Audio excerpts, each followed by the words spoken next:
Hello மக்களே! எல்லாரும் எப்படி இருக்கீங்க? சூப்பரா இருப்பீங்க அப்படின்னு நினைக்கிறேன். இன்னைக்கு நம்ம சேனல்ல ஒரு சூப்பரான இன்ட்ரஸ்டிங்கான கிரைம் த்ரில்லர் நாவல், ஹாரர் பேஸ்டு நாவல் உங்களோட சீட்டோட நுனிக்கே உட்கார வைக்கிற மாதிரி கேட்குறப்போ அவ்வளோ ட்விஸ்ட் அண்ட் டர்ன்ஸோட வர்றது.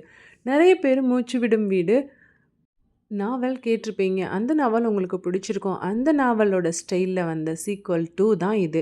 இந்த நாவல் உங்களுக்கு பிடிச்சிருக்கும் அப்படின்னு நினைக்கிறேன். இந்த மாதிரி சூப்பரான நாவல் அப்டேட்ட நம்ம சேனல்ல நீங்க தொடர்ந்து பார்த்துக்கிட்டே இருக்கணும் அப்படின்னா, மறக்காம என்னோட சேனல சப்ஸ்கிரைப் பண்ணி எனக்கு சப்போர்ட் பண்ணுங்க. நெறைய வியூவர்ஸ் எனக்கு சப்ஸ்கிரைப் பண்ணாமலே பார்த்துட்டே இருக்கீங்க. அந்த மாதிரி வியூவர்ஸ் எல்லாமே மறக்காம எனக்கு சப்ஸ்கிரைப் பண்ணி எனக்கு சப்போர்ட் பண்ணுங்க. அடுத்து எந்த மாதிரியான நாவல் உங்களுக்கு போடணும் அப்படின்னு சொல்லுங்க. கண்டிப்பா நான் அப்டேட் பண்றேன். இப்போ வாங்க அந்த சூப்பரான நாவலுக்குள்ள போலாம். அந்த அப்பார்ட்மெண்ட் நகரத்தின் பரபரப்புக்குள்ள இருந்தாலும், அந்த வீடு மட்டும் அந்த சத்தங்கள உள்ளே அனுமதிக்காத மாதிரி இருந்தது. சத்தம் இல்ல, ஆனா அமைதியும் இல்ல. சமையல்காரி லட்சுமி வாசல திறந்தவுடன் ஒரு நொடி நின்னா. "நேத்து கொல்லைப்ப கதவ பூட்டி தானே வச்சிருந்தேன். இந்த பால்கனி கதவ பூட்டி தானே வச்சிருந்தேன். இன்னைக்கு ஏன் இப்படி இருக்கு?" வீட்டுக்குள்ள காத்தடிச்ச மாதிரி இல்ல, ஆனா காத்து போன தடம் போல இருந்தது. லட்சுமி கேஸ் அடுப்ப ஏத்துனா. கிளிக்குன்னு நெருப்பு வந்தது. ஒரு நிமிஷம் கூட ஆகல. உஃப்ன்னு யாரோ ஊதி அணைஞ்சது போல இருந்துச்சு. என்னது இது? இது என்னது இது? காத்தா அது? திரும்ப அவ அதே மாதிரி செஞ்ச. இந்த முறை அடுப்பு எரிஞ்சது. ஆனா அடுப்பின் பக்கத்துல இருந்த கரண்டி தானா மெதுவா சறுக்கி விழுந்தது. என்ன? இந்த வீட்ல எல்லாமே வித்தியாசமா இருக்கு. இந்த கரண்டி அங்க தானே இருந்துச்சு. எப்படி உருண்டு விழுந்துச்சு? பின்னாடி இப்ப டக்குன்னு உப்பு டப்பா தரையில விழுந்தது. ஐயையோ! லட்சுமி கத்தாமல் மனசுக்குள்ள நடுங்குனா. என்னது இது? நாக்கெல்லாம் சரியா தானே வச்சேன். அவ சுத்தி முத்தி பார்த்தா. வீடு இப்ப அவள அமைதியா பார்த்த மாரி இருந்தது. சங்கவி சோஃபால உட்காந்துருந்தா. வயது அதிகம் தெரியாது. ஆனா கண்கள்ல நிறைய காலம் பார்த்தவளுக்கு வரும் அந்த பார்வை. வயசு ஒரு 60 தொட்டிருந்தது. என்னம்மா இவ்வளோ நேரமாம்மா? லட்சுமியை பார்த்து சங்கவி கேட்க, இல்லைம்மா இந்த காஃபி தாம்மா போனேம்மா. இந்த போட்டு வரேம்மா. அம்மா ஒரு விஷயம்மா. அதான் உங்ககிட்ட சொல்லலாமா என்னன்னு ஒரு மாதிரி தயக்கமா இருக்கு. என்ன? சொல்லு லட்சுமி. சொன்னாம ஏதாவது விஷயத்த சொல்லாம இருந்தா தான் மனசுக்குள்ளேயே வச்சுட்ருக்க பாரமா இருக்கும். அம்மா என்னன்னே தெரிலம்மா. இந்த வீட்ல சில விஷயங்கள் ஒரு மாதிரி வித்தியாசமா நடக்குதும்மா. நேத்து நான் ஒரு மாதிரி வச்சுட்டு போயிருந்தேம்மா. ஆனா நீங்க யாருமே அந்த சமையல் பக்கமே போயிருக்க மாட்டீங்க. மாத்தி வைக்க மாட்டீங்க. எல்லாமே மாறி இருக்கே! சங்கவி ஒரு நொடி அமைதியா இருந்தா. அதெல்லாம் ஒண்ணும் இல்ல. நீ பயப்படாத. எல்லாம் ஏதாவது நாங்க தான் எடுத்து மாத்தி வச்சிருப்போம். வித்யா இப்ப ஹேண்ட்பேக் எடுத்து கண்ணாடி முன்னாடி நின்னா. அத்த, இந்த சமையல்காரி எப்ப பார்த்தாலும் பயந்துகிட்டே தான் இருப்பா போல இருக்கு. இல்ல, இல்ல. இல்ல வித்யா. அந்த மாரி பயப்படுறவங்க தான் முதல்ல வீட்ல என்ன நடக்குதுன்னு கவனிப்பாங்க. இந்த சிட்டிலே இந்த பிரச்சனை தான். ஒவ்வொரு வீட்ல நடக்கிறது கூர்ந்து கூர்ந்து பார்த்துட்டு, இதுங்க வேற நம்மள ஏதாவது சொல்லி பயமுறுத்திட்டே இருக்குங்க. இதெல்லாம் அங்க நார்மல் தான். அறைக்குள்ள சின்ன குழந்தை கார்த்திகா தரையில உட்காந்து வரைஞ்சிட்டு இருந்தா. அந்த குட்டி 3 வயசு குழந்தை தன்னோடையே பேசிட்டு இருந்தா. "இங்க நிக்காத, அங்க போ." அவள் வெற்றிடத்தோட பேசிட்டு இருந்தா. சங்கவி அறை வாசலுக்கு வந்தா. "யார்கிட்ட கார்த்திகா குழந்தை பேசுறீங்க?" "இதோ எனக்கு முன்னாடி இருக்கவங்க கிட்ட தான்." சங்கவி கொஞ்சம் தடுமாற்றமா இருந்தாலும், "யார் இருக்கது உனக்கு முன்னாடி? இதோ இருக்காங்க பாருங்க." வரைபடத்துல ஒரு குழந்தை, அவளை சுற்றி 2 உருவங்கள், முகம் இல்ல. சங்கவி மெதுவா கேட்டா, "இவங்க யாரு பாப்பா?" "இவங்க தான் என்ன அடிக்கடி பார்த்துக்கிறாங்க. நீங்க தூங்குன பின்னாடி வருவாங்கல்ல." சங்கவி ஒரு நொடி அதிர்ந்தாலும், குழந்தை பேசுறது இந்த மாதிரி தான் இருக்கும் அப்படின்னு புரிஞ்சுக்கிட்டு இருந்தா. ஜன்னல் திரை மெல்ல அசைந்தது. ஆனா அங்க காத்து இல்ல. அடுத்த நாள் காலையில லட்சுமி வாசல் அருகே நின்னா. "அம்மா, இந்த வீட்ல யாரோ இருக்க மாதிரி இருக்குமா." சங்கவி பதில் ஒன்றும் சொல்லல. அவள் குழந்தைய மட்டும் பார்த்தா. அந்த குழந்தை வெற்றிடத்தை பார்த்து சிரிச்சது. வீடு ஒரு நிமிஷம் மூச்சை பிடித்து இழுத்தது.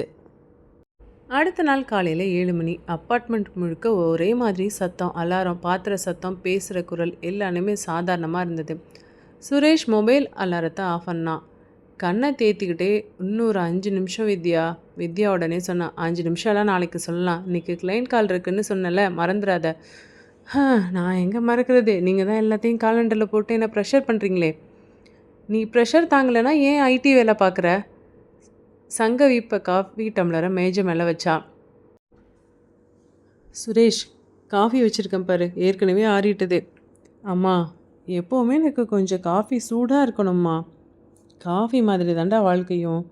கொஞ்சம் சூடாகவும் இருக்கும், கொஞ்சம் ஆறியும் போகும். அப்போ தாண்டா நமக்கு சுவையும் தெரியும். சுரேஷ் சிரிச்சான். இதெல்லாம் இப்போ வாட்ஸ்அப்பில் ஸ்டேட்டஸ் போட்டிங்கன்னு வைங்களேன், லைக்ஸ் அள்ளிக்கும். கார்த்திகா தரையில் உட்காந்து பொம்மையோட பேசிகிட்டு இருந்தா. பொம்மையை வச்சுட்டு, நீ அங்கே உட்காராத, அம்மா பார்க்குறாங்க, இங்கே பாரு இங்கே பாருன்னு சொல்லிட்டு வித்யா திரும்பி பார்த்தா. யார் அம்மா பார்க்குறாங்க? நீங்கள் தான் இவங்கள பார்க்குறீங்கல்ல. வித்யா சிரிச்சுக்கிட்டே அதை விட்டுட்டா. கார் மெதுவாக அப்பார்ட்மெண்ட் கேட்டை விட்டு வெளில போனது. அம்மா கொஞ்சம் அமைதியாக இருக்காங்கல்ல, வித்தியாசமாக இருக்காங்க. அவங்க அப்படி தான். அவங்க அமைதியாக இருக்கிறப்ப அவங்கக்கிட்ட நம்ம நிறைய பேசணும்னு நினைப்பாங்க. பேசிக்கிட்டே இருக்கிறப்ப நம்ம அமைதியாக இருக்கணும்னு நினைப்பாங்க. வித்தியாசமாக ஏதாவது செய்வாங்க. நேற்று நம்ம வீட்டு சமையல்காரி இருக்கால சுரேஷ், அவள் ஏதோ சொன்னா. இங்கே எல்லா வீட்லேயும் வேலைக்காரிங்க ஏதாவது ஒன்று சொல்லிக்கிட்டு தான் இருப்பாங்க. அதெல்லாம் இங்கே சகஜம் தானே. ஐடி கம்பெனி, காலை பெரிய பில்டிங், கிளைண்ட் யூஎஸில் இருக்குது, டுநைட் லேட் கால் இருக்குது. சுரேஷ் கேட்டான். திரும்பவா சார்? ஆமாம் இருக்குது. இங்கே வித்யா பேங்க்கில் மேனேஜராக இருந்தா. மேம், லோன் அப்ரூவல்ஸ் நிறைய இருக்குது. ஈவினிங் திரும்ப வீட்டுக்கு வந்தாங்க. சங்கவி பால்கனியில் நின்று கீழே பார்த்துட்டு இருந்தா. எல்லாமே நார்மலாக தான் இருக்குது. சங்கவி தனக்குள்ளே அவளே பேசிக்கிட்டா அப்படின்னு நம்ம நினைக்கணும் அப்படின்னு சொல்லிக்கிட்டா.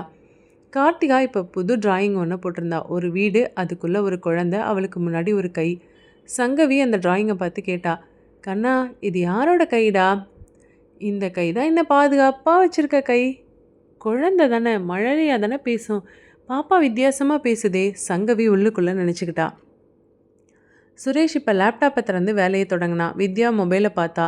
வீடு அதே மாதிரி தான் இருந்தது. ஆனால் அந்த சாதாரணத்துக்குள்ளே ஏதோ சரியில்லாதது போல் மெதுவாக உட்கார ஆரம்பிச்சிருந்தது. ஞாயிற்றுக்கிழமை அந்த நகரம் அந்த நாளில் கொஞ்சம் மெதுவாக தான் சுவாசித்தது. மாலோட வெளியில் கார் நிறுத்தும்போது கார்த்திகா கண்ணாடி வழியாக உள்ளே பார்த்துட்டு இருந்தா. அம்மா, அங்கே பாரு, மேலே அப்படியே படிக்கட்டு பாரு, பறந்து போகுது. அது எஸ்கலேட்டர் கண்ணா, அதை பிடிச்சிட்டு தான் போகணும். அம்மா கையை பிடிச்சிக்கணும், சரியா? வித்யா சொல்ல. சுரேஷ் கேட்டான். அவள் பிடிச்சிப்பாளா இல்லை நான் தூக்கிக்கவா? சங்கவி அமைதியாக சொன்னான். அதெல்லாம் பிடிச்சிப்பா, நம்மளும் பத்திரமா பார்த்துக்கணும். ஆனால் அவள் கையை விட்டுறக்கூடாது. மாலுக்குள்ளே மக்கள் கூட்டம் அதிகமாக இருந்தது. சத்தம், குழந்தைகளோட ஓட்டம். கார்த்திகா சில நேரம் நின்று மேலே பார்த்தா. ஏன் கண்ணு இங்கேயே நின்றுட்ட? இவங்களும் நம்ம கூட நடக்கிறாங்களே. வித்யா கேட்டா. யார் பாப்பா கூட நடக்கிறது? இதோ வராங்க பாருங்க. வித்யா அதை சிரிப்பாக எடுத்துக்கிட்டா. எஸ்கலேட்டர் மேலே போயிட்டு இருந்தது. கார்த்திகா முன்னாடி ஓடினா. கார்த்திகா நில்லு கண்ணு! வித்யா கத்திக்கிட்டே போக அதே நேரம் ஒரு பெரிய மனுஷன் அவளை தட்டிட்டு முன்னாடி போனான். கார்த்திகா எஸ்கலேட்டரோட முதல் படியில் கால் வச்சா. அவளோட காலனி சறுக்குனது. கண்ணா! சங்கவி கத்த. சுரேஷ் பாப்பான்னு கத்த. வித்யாவுக்கு ஒரு நொடி எல்லாமே மெதுவாக நடந்த மாதிரி ஸ்லோ மோஷனில் இருந்தது. ஐயோ! வித்யா உள்ளுக்குள்ளே பதறினான். அதே நொடி கார்த்திகாவோட கை திடீர்னு யாரோ பிடிச்ச மாதிரி நின்னது. அவளோட உடம்பு பின்னாடி இழுக்கப்பட்டது. டக்குன்னு யாரோ அவளை பிடிச்சி இழுத்தாங்க. அவள் எஸ்கலேட்டருக்குள்ளே முழுசாக போகவே இல்லை. அப்பா! அவளை வித்யா உடனே தூக்கிட்டா. வித்யா நடுங்கினா. என்னாச்சு பாப்பாவுக்கு? இப்படி என்னாச்சு? மக்கள்லாம் கொஞ்சம் குழப்பமாக இருந்தாங்க. பக்கத்தில் இருந்து பார்த்தவங்களும் கொஞ்சம் குழப்பமாக பேசினாங்க. சுற்றி பார்த்தாங்க. அங்கே நின்றுட்டு இருந்தவன்ல ஒருத்தன் சொன்னான். நான் பார்த்தேன், இந்த குழந்தை ஆல்மோஸ்ட் எஸ்கலேட்டர்கிட்ட விழுந்துருச்சு. ஆனால் யாரோ இழுத்த மாதிரி தான் இருந்துச்சுன்னு இன்னொருத்தி சொன்னான். ஆமாம், ஆனால் இவங்க அம்மா தான் பிடிச்சி இழுத்துருப்பாங்களோ இன்னொருத்தன் சொல்ல. சங்கவி சொன்னா. இல்லையே, நான் பார்த்தனே, வித்யா ஏன் கூட தானே வந்தா. கார்த்திகா அந்த நேரத்தில் அழலை. அவள் பின்னாடி திரும்பி பார்த்தா. உறுதியாக சொன்னான். இவர் தான் என்னை பிடிச்சாரு. யாரு?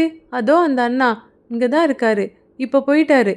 சங்கவி இப்போ அந்த எஸ்கலேட்டரை பார்த்தா. அவள் கையில் சின்ன நடுக்கம். மெதுவாக சொன்னான் சங்கவி. இது விபத்து இல்லை அம்மா. ஒன்றும் நீங்கள் ஓவர் திங்க் பண்ணாதீங்க, பயப்படாதீங்க, ஒன்றும் பிரச்சனை இல்லை. இல்லை சுரேஷ், இது விபத்து மாதிரி தெரியல. நான் விபத்தை பார்த்துருக்கேன், ஆனால் இது ஏதோ கொஞ்சம் வித்தியாசமாக. அதெல்லாம் ஒன்றும் இல்லைம்மா, நீங்கள் பயத்தில் கொஞ்சம் பேனிக் ஆகிட்டீங்க, ஒன்றும் பிரச்சனை இல்லை. எஸ்கலேட்டர் அதே மாதிரி மேலே போய்கிட்டே இருந்தது. மக்களும் மெதுவாக கலைஞ்சு போயிட்டாங்க. வித்யா இப்போ கார்த்திகாவை இறுக பிடிச்சிட்டு இருந்தா. வேண்டாம், இனிமேல் மாலுக்கு போக வேண்டாம், வீட்டுக்கு போகலாம். கார்த்திகா அமைதியாக சொன்னான். அம்மா, அவங்க சொன்னாங்க உன் கையவே பிடிச்சிக்க சொன்னாங்க. யாருக்குன்னு சொன்னது? அதான் நீ தூங்குறப்ப என்னை பார்த்துப்பாங்கல்ல, அவங்க தான். மாலோட வெளியில் காரில் ஏறுறப்ப சங்கவி ஒரு நொடி நின்று திரும்பி பார்த்தா. எஸ்கலேட்டர் பக்கத்தில் யாரும் இல்லை. ஆனால் அங்கே யாரோ ஒரு விபத்தை நடக்க விடலை. வீடு இல்லை, அது அப்பார்ட்மெண்ட் இல்லை, ஆனால் ஒரு காவல் ஆரம்பிச்சிருந்தது. அடுத்த நாள் காலையில் அந்த அப்பார்ட்மெண்ட் முந்தைய நாளை போலவே அமைதியாக தான் இருந்தது. ஆனால் லக்ஷ்மிக்குள்ள மட்டும் ஒரு அமைதி இல்லை. வீட்டு வேலைக்காரி லக்ஷ்மிக்கு மனசுக்குள்ளே என்னமோ போட்டு குடைஞ்சது. வீட்டு வாசலில் வந்து காலையில் லட்சுமி மணி அடித்ததும் 2 தடவை மூச்சு வாங்கினா. லட்சுமி தனக்கு தானே பேசிக்கிட்டா, ஐயோ அப்பா, நேற்று தான் டிவியில் இந்த மொபைலில் எல்லாத்துலேயும் போட்டு போட்டு காமிக்கிறாங்களே, அது விபத்து இல்லை, ஆனால் அது எப்படியோ தடுக்கப்பட்டிருக்குல்ல. வாசல் கதவு திறந்தது. சங்கவி கூப்பிட்டா, வா லட்சுமி. அம்மா. உள்ளே வர்றப்பே லட்சுமி பேச்சு கொடுத்துட்டே வந்தா. அம்மா சொல்லு லட்சுமி. அம்மா அம்மா, நேற்று நேற்று நீங்கள் வெளில போனீங்கல்லம்மா, மாலில் என்னம்மா நடந்துச்சு? சங்கவி அமைதியாக இருந்தா. நீ தான் பார்த்துருப்பியே டிவி நியூஸில் எல்லாத்துலேயும், மொபைலில் தான் அதான் வைரலாக போயிட்டுருக்கே. அதாம்மா, ஆனால் எல்லாரும் பார்த்தாங்க தான். ஆல்மோஸ்ட் அந்த குழந்தை விழுந்துருச்சுலம்மா. ஆமாம், ஆனால் யாரோ பிடிச்சி இழுத்த மாதிரி இல்லைம்மா. லக்ஷ்மி காய்கறி வெட்டிக்கிட்டே அழுத்தமாக பேச ஆரம்பித்தா. அம்மா ஒன்றும் இல்லைம்மா, நான் சொல்கிறத கேட்டு நீங்கள் சிரிச்சிடாதீங்க. நான் நேற்று நியூஸ் பார்த்துக்கிட்டு இருக்கிறப்போ அந்த எஸ்கலேட்டர் ஆக்சிடெண்ட்டில் யாரோ பிடிச்சாங்கம்மா. அவங்க பிடிக்கலைன்னா பாப்பா கீழே போயிருப்பா. சங்கவி சொன்னா. யார் பிடிச்சது? அதாம்மா எனக்கும் தெரியல. லட்சுமி இப்போ அடுப்போட பின்பக்கம் திரும்பினா. அங்கே அவள் வச்சுருந்த கத்தி மேஜையோட நடுவில் இருந்தது. இதை பார்த்து லட்சுமி கொஞ்சம் உறைஞ்சி போயிட்டா. என்னது இது? இப்போ நான் இதை அங்கெல்லாம் வச்சுருந்தேன், இது இப்போ இங்கே இருக்குது. சங்கவி சொன்னா. நீ ஏதாவது கவனிக்காமல் விட்டுருப்ப. எல்லாத்துக்கும் பயப்படாத லட்சுமி. இல்லைம்மா, நான் எப்போவுமே கத்தி அந்த மூலையில் தாம்மா வைப்பேன். அம்மா, நான் அந்த வீட்டுக்கு 2-3 வருஷமாக வரேன் தான். ஆனால் தெரியலம்மா, இந்த வீடில் ஏதோ பிரச்சனை இருக்குமா. அதே நேரம் அங்கே கார்த்திகா ரூம்லேருந்து வெளியில் வந்தா. லக்ஷ்மி அத்தை. என்ன கண்ணா? நீங்கள் பயப்படாதீங்க அத்தை. அவங்க சொன்னாங்க. லக்ஷ்மி கொஞ்சம் நடுங்கிட்டா. யாருக்குன்னு சொன்னாங்க? நேற்று என்னை பிடிச்சாங்கல்ல ஒரு அண்ணா, அவங்க தான் சொன்னாங்க. லக்ஷ்மி அந்த குழந்தையை பார்த்து இப்போ ஒரு அடி பின்னாடி போனா. அம்மா, இந்த வீட்டில் சொன்னேன்லம்மா ஏதோ நடக்குதுன்னு. சங்கவி உறுதியாக சொன்னா. சின்ன பொண்ணு ஏதாவது பேசும். லக்ஷ்மிக்கு இப்போ என்ன சொல்கிறதுன்னு தெரில. அம்மா, நீங்கள் கோவிச்சுக்காதீங்கம்மா, இனிமேல் அந்த வீட்டுக்கு வேலைக்கு வரலம்மா, நாளையிலேருந்து வர முடியாதும்மா. சங்கவி அமைதியாக சொன்னா. நீ பயத்தினால முடிவெடுக்கிற லக்ஷ்மி. இல்லைம்மா, சில உண்மைகள் தெரிஞ்சால் நம்மளால் தாங்க முடியாதுமா. லக்ஷ்மி வாசல் நோக்கி நடந்தா. வாசல் பக்கத்தில் நின்று திரும்பி பார்த்தா.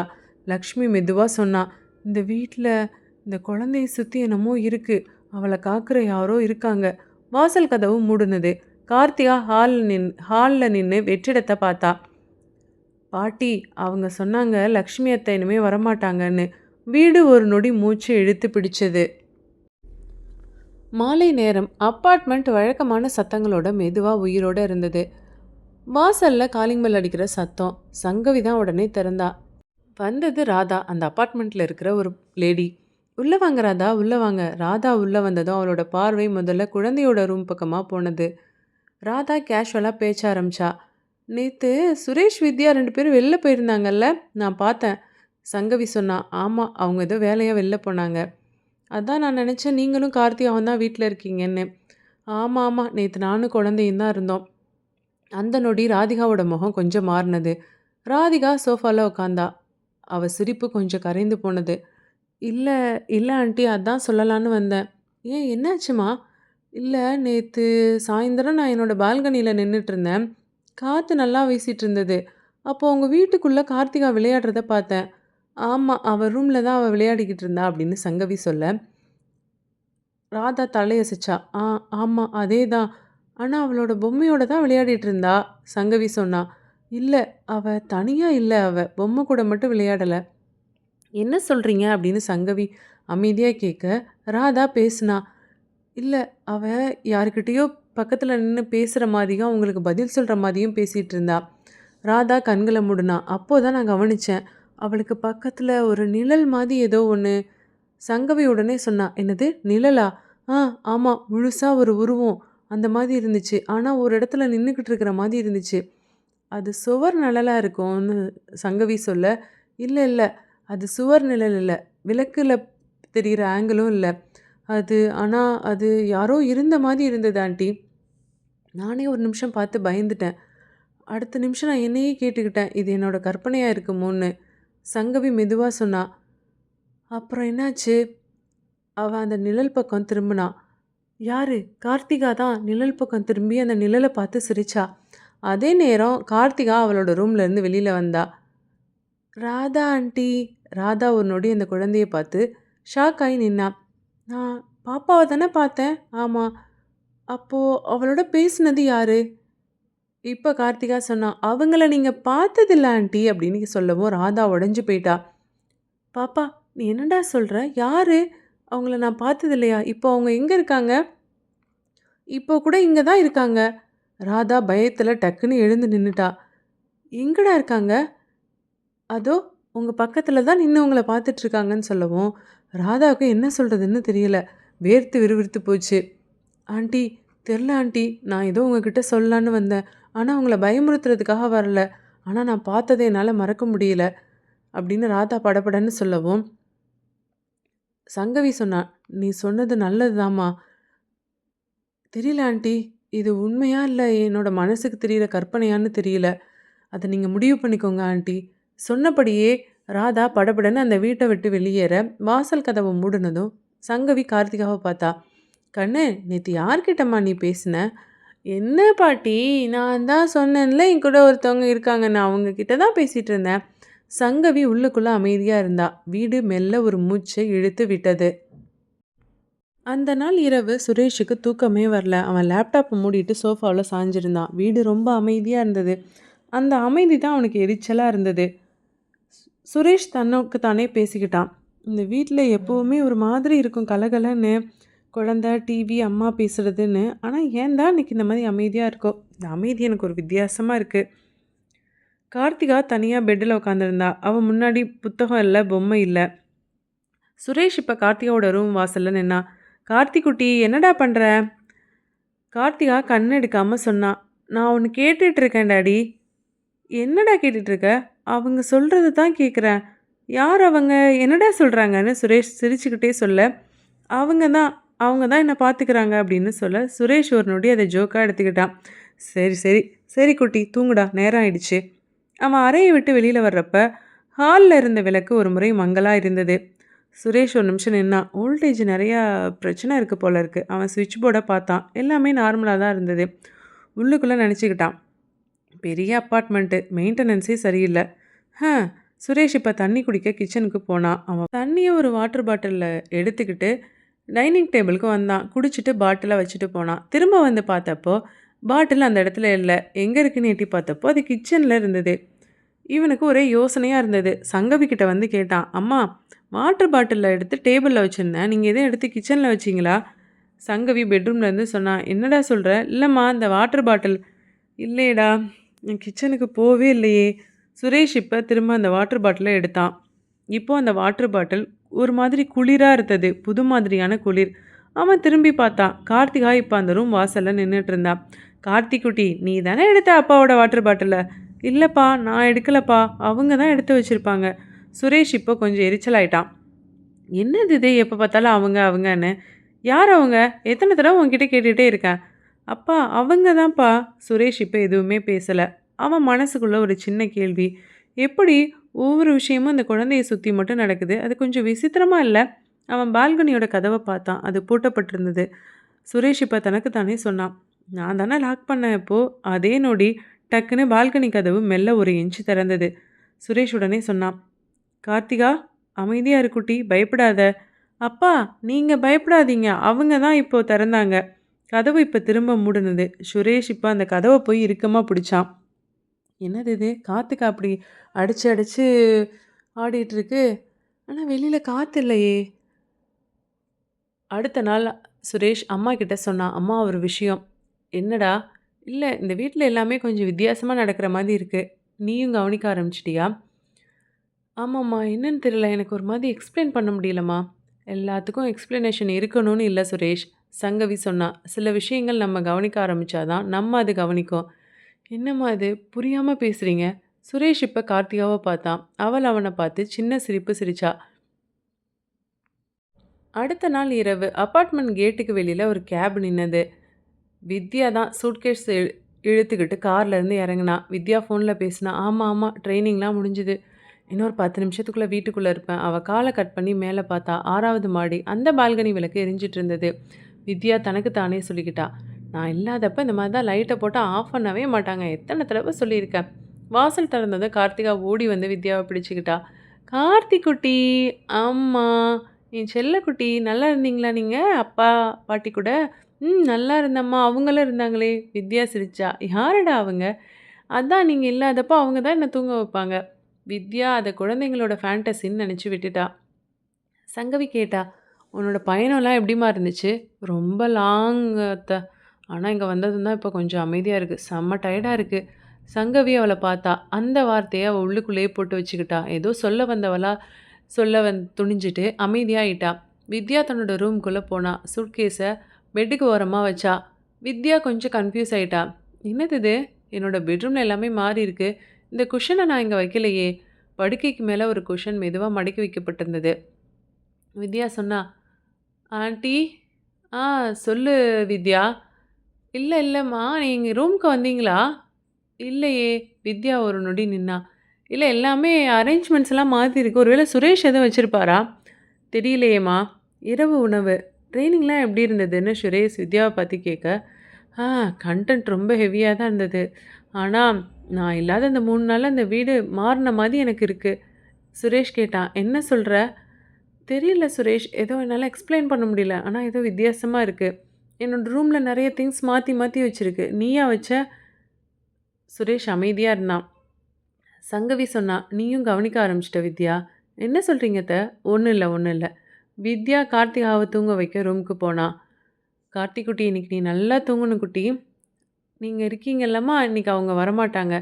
"யார் வரமாட்டாங்க?" "அதான் நேத்து என்ன பார்த்துக்கிட்டவங்க." "கார்த்திக் குட்டி இந்த மாதிரிலாம் அடிக்கடி சொல்லக்கூடாது. சமத்தா தூங்கு." "ஓகேம்மா. ஆனா அவங்க கோபப்பட மாட்டாங்கம்மா." வித்யா இப்ப குழந்தையோட பிளாங்கெட்ட சரி செய்றப்ப ஜன்னல் திரை மெல்ல அசைஞ்சது. வித்யா சொன்னா, "என்னது இது?" ஜன்னல மூடணும்னு மனசுக்குள்ள நெனச்சுக்கிட்டே இருந்தவ, இப்ப டக்குன்னு ஜன்னல் தானா வேகமா மூடுனது. வித்யா அப்படியே ஷாக் ஆயி நின்னுட்டா. "என்னது இது? காத்தா இது? காத்தே இல்லையே வெளியில. எப்படி ஜன்னல் டக்குன்னு அடைச்சுச்சு?" வித்யா ஹாலுக்கு வந்தா. "சுரேஷ், என்ன நீயும் ஏதோ கவனிக்க ஆரம்பிச்சிட்ட போல." "கவனிக்க தான் ஆரம்பிச்சேன். இப்ப என்னால அத இக்னோர் பண்ண முடியல. ஆனா இந்த வீட்ல ஏதோ வித்தியாசமா இருக்கு." கார்த்திகா ரூம்ல இருந்து மெதுவா சொன்னா. அவங்க சொன்னாங்க, "இப்ப எல்லாருக்கும் தெரிய ஆரம்பிச்சுரும்னு" சொன்னாங்க.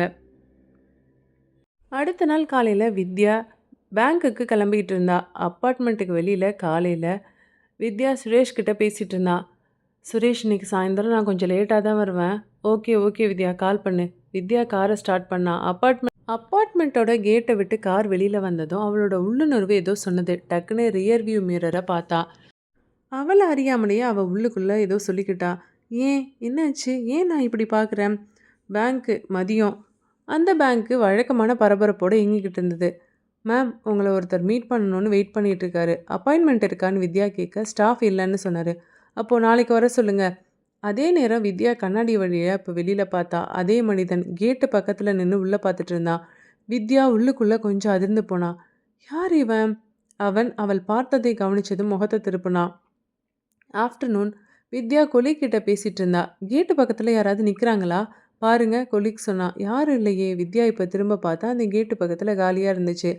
வித்யா காரை நோக்கி சாயந்தரமா பேங்க்ல இருந்து நடந்தா. அவளுக்கு அந்த உணர்வு திரும்ப வந்தது. வித்யா மொபைல் எடுத்தா. "சுரேஷ், யாரோ என்னை ஃபாலோ பண்ற மாதிரி எனக்கு தோணுது." சுரேஷ் உடனே கேட்டான். "என்ன சொல்ற? யார் அது?" "தெரியல. ஃபேஸ்லாம் கிளியரா தெரியல. ஆனா தெரியல. யாரோ என்னை ஃபாலோ பண்ற மாதிரி இருக்கு ஒரு ஆளு." Traffic signal. வித்யாவோட கார் நின்னது. பக்கத்து மிரர்ல அந்த மனுஷன் பாதசாரி போல சாலையோரம் நின்றுட்டு இருந்தான். வித்யாவோட ஹார்ட் பீட்டெல்லாம் ரொம்ப சத்தமாக குதிச்சது. "ஐயோ, யார் இவன் தெரியலையே, என்னையும் ஃபாலோ பண்ணுறான்." சிக்னலில் இப்போ க்ரீன் லைட் விழுந்ததும் வித்யா காரை எடுத்தா. இப்போ சடனாக அவள் போயிட்டுருக்கிறப்போ ஒரு நாய் சாலையில் பாய்ந்தது. வித்யா டக்குன்னு பிரேக்கை போட்டா. ஸ்க்ரீச்னு ஒரு சத்தம். அந்த நொடியில் பின்னால் இருந்து வந்த ஒரு பைக்கு அவள் காரை ஆல்மோஸ்ட் ஹிட் பண்ணுற மாதிரி வந்தது. வித்யா அதிர்ச்சி ஆயிட்டா. ஐயோன்னு கத்துனா. ஆனால் பைக் ஒரு இன்ச்சு தூரத்தில் அப்படியே நின்னுது. பைக்கர் சொன்னா, "சாரி மேம், எப்படியோ நல்ல வேலை தெரியல, எப்படியோ என் பைக் ஸ்டாப் ஆயிடுச்சு." வித்யா பின்னாடி பார்த்தா. அந்த மனுஷன் இல்லை. வித்யா மூச்சு வாங்கிக்கிட்டே ஃபோன் எடுத்தா. "சுரேஷ், இது கோஇன்சிடென்ஸ் இல்லை. என்னாச்சு? ஏய் வித்யா, என்ன நடந்தது?" "ஒரு ஆக்சிடென்ட்டுடா, ஆல்மோஸ்ட்டு. ஆனால் அது நடக்கலடா." வித்யா வீட்டுக்குள்ளே வந்ததும் வராதுமா சங்கவி அவளை பார்த்தா. "என்னாச்சு வித்யா, உன் முகமே சரியில்லை." தெரியல யாரோ என்ன ஃபாலோ பண்ணிட்டு இருக்க மாதிரி எனக்கு தோணுது. இப்போ சங்கவி ஒரு நொடி அமைதியா இருந்தா. இப்போ இந்த வீடு மட்டும் இல்ல, வேற யாரோ உன்ன ஃபாலோ பண்றாங்கன்னு மனசுக்குள்ள நெனச்சுக்கிட்டா. கார்த்திகா ஹால்ல உட்காந்து வரைஞ்சிட்டு இருந்தா. கார்த்திகா, கார்த்திகன்னு கார்த்திகா வரைஞ்சத காட்டுனா. அம்மா இங்க பாரு அவங்க தான் சொன்னாங்க. யாரும்மா சொன்னது? வெளியில ஒருத்தர் உன்ன மட்டும் இல்ல என்னையும் பார்த்துட்டு இருக்காருன்னு வித்யா உறைஞ்சு போனா. அப்போ யாரோ ஃபாலோ பண்றாங்களா? அப்போ யாரோ தான் இவங்கள தடுத்துருக்காங்களா? வித்யா இப்போ வாசல் பக்கத்துல போய் நின்னு வெளியில பார்த்தா. கேட்டு பக்கத்துல ஒரு கார் மெதுவா நகர்ந்து போனது. அந்த காருக்கு உள்ள யாரோ இந்த வீட்ட கவனிச்சிட்டு இருந்தாங்க. வீட்டுக்குள்ள கார்த்திகா ஒரு வெற்றிடத்துக்கு போனா. அவங்க இப்போ நெருங்க ஆரம்பிச்சுட்டாங்க. வீடு மெதுவா மூச்ச பிடிச்சு இழுத்தது. அந்த இரவு வீட்டில் யாருக்குமே தூக்கம் வரல. சுரேஷ் லேப்டாப்பை திறந்து ஹாலில் இருந்த சோஃபாவில் உட்காந்துருந்தான். வித்யா, நீ சொன்ன டிஸ்கிரிப்ஷனை மறுபடியும் சொல்லேன். இங்கே பாருங்க, நடுத்தர வயசு. அவன் பார்த்தா ஒரு ஒரு மாதிரி அமைதியாக இருந்தாங்க. என்னை பார்த்ததும் திரும்பி போயிட்டான். அப்போ அவன் ரேண்டமான ஆள் இல்லைன்னு சொல்கிறேன். நானும் அதாங்க நினைக்கிறேன். சங்கவி இப்போ அமைதியாக உட்காந்து இவங்க பேசுகிறத கேட்டுக்கிட்டே டிவி ஆஃப் பண்ணான். சங்கவி சொன்னா, யாரை தேடுறாங்க அவங்க? தெரியலையே எனக்கு.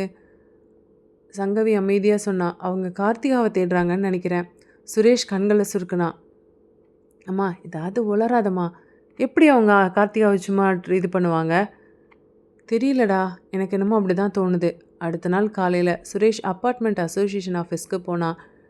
நேற்று கேட்டில் ஒரு ஆள் நின்றுருந்துருக்கான் போல இருக்கு. அவன் வந்து உங்கள் ஃபாலோ பண்ண மாதிரி தெரிஞ்சுது. சிசிடிவி ஃபுட்டேஜ் பார்க்கணுமே. செக்யூரிட்டி ரீசன் கேட்டான். சேஃப்டி இஷ்யூ தான். ஸ்க்ரீனில் ஃபுட்டேஜ் ப்ளே ஆனது. அதான் அவன்தான்.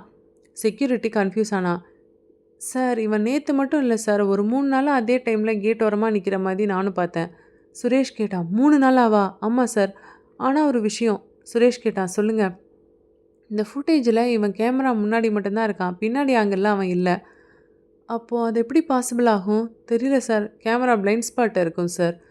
சுரேஷும் தலையாட்டினான். ஆனால் அவன் முகம் அதை நம்பலை. வீட்டுக்கு திரும்பினதும் சுரேஷ் கார்த்திகா கிட்ட உட்காந்தான். இங்கே பாரு கண்ணு, நேற்று வெளியில் பார்த்தில ஒரு ஆள். ஆமாம். அவன் உன்னை பார்த்தானா? பார்க்க ட்ரை பண்ணான். ஆனால் அவங்க யாரும் என்னை பார்க்க விடலை. யாரை சொல்கிற? அதான் எனக்கு பாதுகாப்பாக இருக்காங்களே அவங்க தான். சுரேஷ் ஒரு நொடி சிரிக்க முயற்சி பண்ணி நிறுத்திட்டான். அவன் வித்யாவை பார்த்தான். தெரியல, இது ரேண்டம் கியூரியாசிட்டி இல்லை. வித்யா சொன்னான். இப்போ நம்ம என்ன பண்ணுறது? முதல்ல அவன் யாருன்னு நம்ம கண்டுபிடிக்கணும். பாப்பா பேசுகிறத முதல்ல விடலாம். அவன் ஏதோ யாரோ பாதுகாக்கிறாங்கன்னு சொல்கிறான், அதை விடலாம். வெளியிலேருந்து ஒருத்தன் பார்க்குறானே, அவன் யாருன்னு பார்க்கணும். அந்த இரவு அப்பார்ட்மெண்ட் கேட்டுக்கு வெளியில் ஒரு மனுஷன் திரும்ப நின்னான். அவன் ஃபோனில் ஒரு ஃபோட்டோ. அந்த ஃபோட்டோ கார்த்திகாவோடது. அந்த மனுஷன் மெதுவாக சொன்னான். பார்த்துட்டேன் சார், அந்த பொண்ணு தான். வீட்டுக்குள்ளே கார்த்திகா நல்லா தூங்கிக்கிட்டு இருந்தா. அவளுக்கு பக்கத்தில் யாரும் இல்லை. ஆனால் யாரோ விழித்துட்டு இருந்தாங்க. அடுத்த நாள் காலையில் சுரேஷ் தீர்மானமாக இருந்தான். இனி இதுவுமே வீட்டுக்குள்ளே நடக்கிற விஷயம் சாதாரணமாக இல்லை. வித்யா, இப்போ நம்ம கையில் எந்த கண்ட்ரோலும் இல்லை. போலீஸ்க்கு தான் போகணும்னு நினைக்கிறேன். போலீஸ் நம்ம சொல்கிறத நம்புவாங்களா சுரேஷ்? நம்பலைனாலும் ரெக்கார்டில் இருக்கே. அது மட்டும் இல்லை, நம்ம ரெக்கார்ட் பண்ணணும். ஒரு தடவை கேஸ் ஆச்சுன்னு வையேன், அப்போ தான் போலீஸும் கவனிக்க ஆரம்பிப்பாங்க. நம்மளை ஃபாலோ பண்ணுறவனும் கொஞ்சம் பயப்படுவான். காவல் நிலையம், மதிய வேலை. சாதாரண அரசு காவல் நிலையம், எந்த ட்ராமாட்டிக் என்ட்ரியும் இல்லை. என்ன கம்ப்ளைண்ட் சார்? இன்ஸ்பெக்டர் கேட்டார். சார், என் குழந்தைய யாரோ ஃபாலோ பண்ணுற மாதிரி இருக்குது சார். ஃபாலோ பண்ணுறாங்களா? ஏதாவது த்ரெட் கால் வந்துச்சா? அப்படிலாம் இல்லை சார். ஏதாவது அட்டெம்ப்ட் இருக்கா? ஆல்மோஸ்ட் அட்டெம்ப்ட் மாதிரி இல்லை, ஆனால் ஒரு ஆக்சிடெண்ட் நடந்தது. அது கூட அந்த ஃபாலோ பண்ணுறவனுங்க தான் என் ஒய்ஃபை பண்ணியிருக்கானுங்க. இன்ஸ்பெக்டர் இப்போ எழுதுகிற பேனாவை நிறுத்தி நேராக பார்த்தாரு. ஆல்மோஸ்ட்னு சொல்கிறீங்க. தெரில சார், நீங்கள் ப்ரூஃப் இல்லாமல் இந்த கேஸை எஸ்டப்ளிஷ் பண்ணுறது கொஞ்சம் கஷ்டம் சார். வித்யா சொன்னா. சார், அதுக்கு தான் சார் நாங்கள் இங்கே வந்திருக்கோம். இன்ஸ்பெக்டர் சொன்னார். இங்கே பாருங்கம்மா, சந்தேகப்படுற அடிப்படையில் ஒரு கம்ப்ளைண்ட்டை வேணால் ரிஜிஸ்டர் பண்ணலாம். இதில் வேணால் குழந்தையோட சேஃப்டி ஆங்கிளையும் ஆட் பண்ணலாம். சார், ப்ரொடெக்ஷன் ஏதாவது கொடுப்பீங்களா? தெரியல, நான் சொல்கிறேன். பேட்ரோல் இன்ஸ்ட்ரக்ஷன் போகும்னு நினைக்கிறேன். அடுத்த சில நாட்கள் கேட் சிசிடிவி செக் பண்ணாங்க. Beat police visits. நெய்பரில் விசாரித்தாங்க. எதுவுமே ஃபார்வர்ட் போகலை. ஒரு நாள் ஈவினிங் போலீஸ் ஸ்டேஷனில் இன்ஸ்பெக்டர் ஃபோன் எடுத்தார். இந்த கம்ப்ளைண்ட்டை லோ ப்ரையாரிட்டியில் வைங்க. இன்ஸ்பெக்டர் சொன்னார். சார், இது ஒரு குழந்தை கேஸு. ஜஸ்ட்டு நான் சொல்கிறத மட்டும் கேளுங்க. கால் கட் ஆகிடுச்சு. இன்ஸ்பெக்டர் அந்த ஃபைலை மெதுவாக மூடினா. எஸ்ஐ கேட்டான். சார், என்னாச்சு சார்? மேலேருந்து சொல்லிட்டாங்க, அப்சர்வ் மட்டும் பண்ணணும்னு. சார், அப்போ ஃபாலோ பண்ணக்கூடாதா? தெரியலையா, பட்டும் படாமலும் இருக்க சொல்கிறாங்க.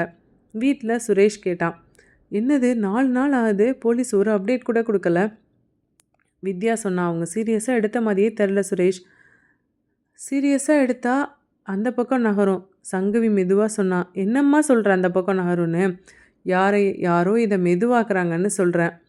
கார்த்திகா சொன்னா, போலீஸ் மாமா சொன்னாங்கல்ல, அது மாதிரி தான் இவங்களும் சொல்கிறாங்க. அவங்கள பிடிக்க முடியாதுப்பா. வித்யா கேட்டா, என்ன கண்ணு சொல்கிற? அவங்களுக்கு மேலே யாரோ இருக்காங்கம்மா. அறையில் ஒரு நொடி அமைதி. அதே நேரம் ஒரு பெரிய அலுவலகம், ஒரு மேஜை, அதில் போலீஸ் கம்ப்ளைண்ட்டோட காப்பி. தெரியாத ஒரு குரல், இதை மெதுவாக்கிருங்க, இந்த கேஸை எடுக்க வேண்டாம். சார், அவங்க பயப்படுறதுக்கு இன்னும் நேரம் இருக்குது. வீட்டுக்குள்ளே போலீஸ் பேட்ரோல் கேட்டை கடந்து போனது. போலீஸ் கூட மெதுவாக போனால் நம்ம வேகமாக இருக்கணும், சுரேஷ் சொன்னான். கார்த்திகா வெற்றிடத்தை பார்த்து மெல்ல சொன்னான். அப்பா, அவங்க சொன்னாங்க, இப்போ நம்ம தான் அவங்கள காப்பாற்ற முடியுமா? நீ வேற ஏதாவது உளராத கண்ணு. வீடு மெதுவாக மூச்சை பிடித்தது. சாயந்தரம் 6:30 மணி. அப்பார்ட்மெண்ட் கேட்டுக்கு வெளியில் போலீஸ் ஜீப் வழக்கம் போல் நின்றுட்டு இருந்தது. அது பாதுகாப்பாக இருந்த மாதிரி தான் வெளியில் தோணுச்சு. சுரேஷ் சொன்னான், இன்னைக்கு கீழே போலீஸ் இருக்காங்க, கொஞ்சம் நிம்மதியாக இருக்குது. ஆமாம், நம்ம போய் சொல்லிக்கிட்டே இருந்ததுனால தான் வந்து நிற்கிறாங்க. என்னமோ எனக்கு இதிலெல்லாம் எனக்கு ஒரு பாதுகாப்புலலாம் எனக்கு கொஞ்சம் நம்பிக்கையே வரல. வித்யா சொன்னான். சரி விடு, அமைதியாக இரு, பார்க்கலாம், என்ன பண்ணுறாங்கன்னு பார்க்கலாம். இல்லைன்னா நம்ம ஹையர் அஃபிஷியல்கிட்ட நம்ம கம்ப்ளைண்ட் கொடுக்கலாம். சங்கவி சொன்னா, கவனிப்பு கண்ணுக்கு தெரிஞ்சால் பாதுகாப்பு இல்லை. அம்மா, நீ என்னம்மா சொல்கிற? நம்ம கண்ணை எப்போவுமே குழந்தைகிட்டேருந்து எடுக்கவே கூடாது, ரொம்ப பத்திரமா பார்த்துக்கணும் அப்படின்னு சங்கவி மெதுவாக சொன்னான். கார்த்திகா கீழே உள்ள ப்ளே ஏரியாவுக்கு போக அவள் சைக்கிளை எடுத்துகிட்டு வந்தா. அப்பா, கீழே போகலாமா? சுரேஷ் சொன்னான். போகலாம் கண்ணு, இன்றைக்கி பயப்பட தேவையில்லை, கீழே போலீஸ்லாம் இருக்காங்க. சில குழந்தைகள், 2 அம்மாக்கள், ஒரு வாட்ச்மேன் அங்கே ப்ளே ஏரியாவில் விளையாண்டுட்டு இருந்தாங்க. வாட்ச்மேன் சொன்னான், சார், எல்லாமே பாதுகாப்பாக தானே சார் இருக்குது?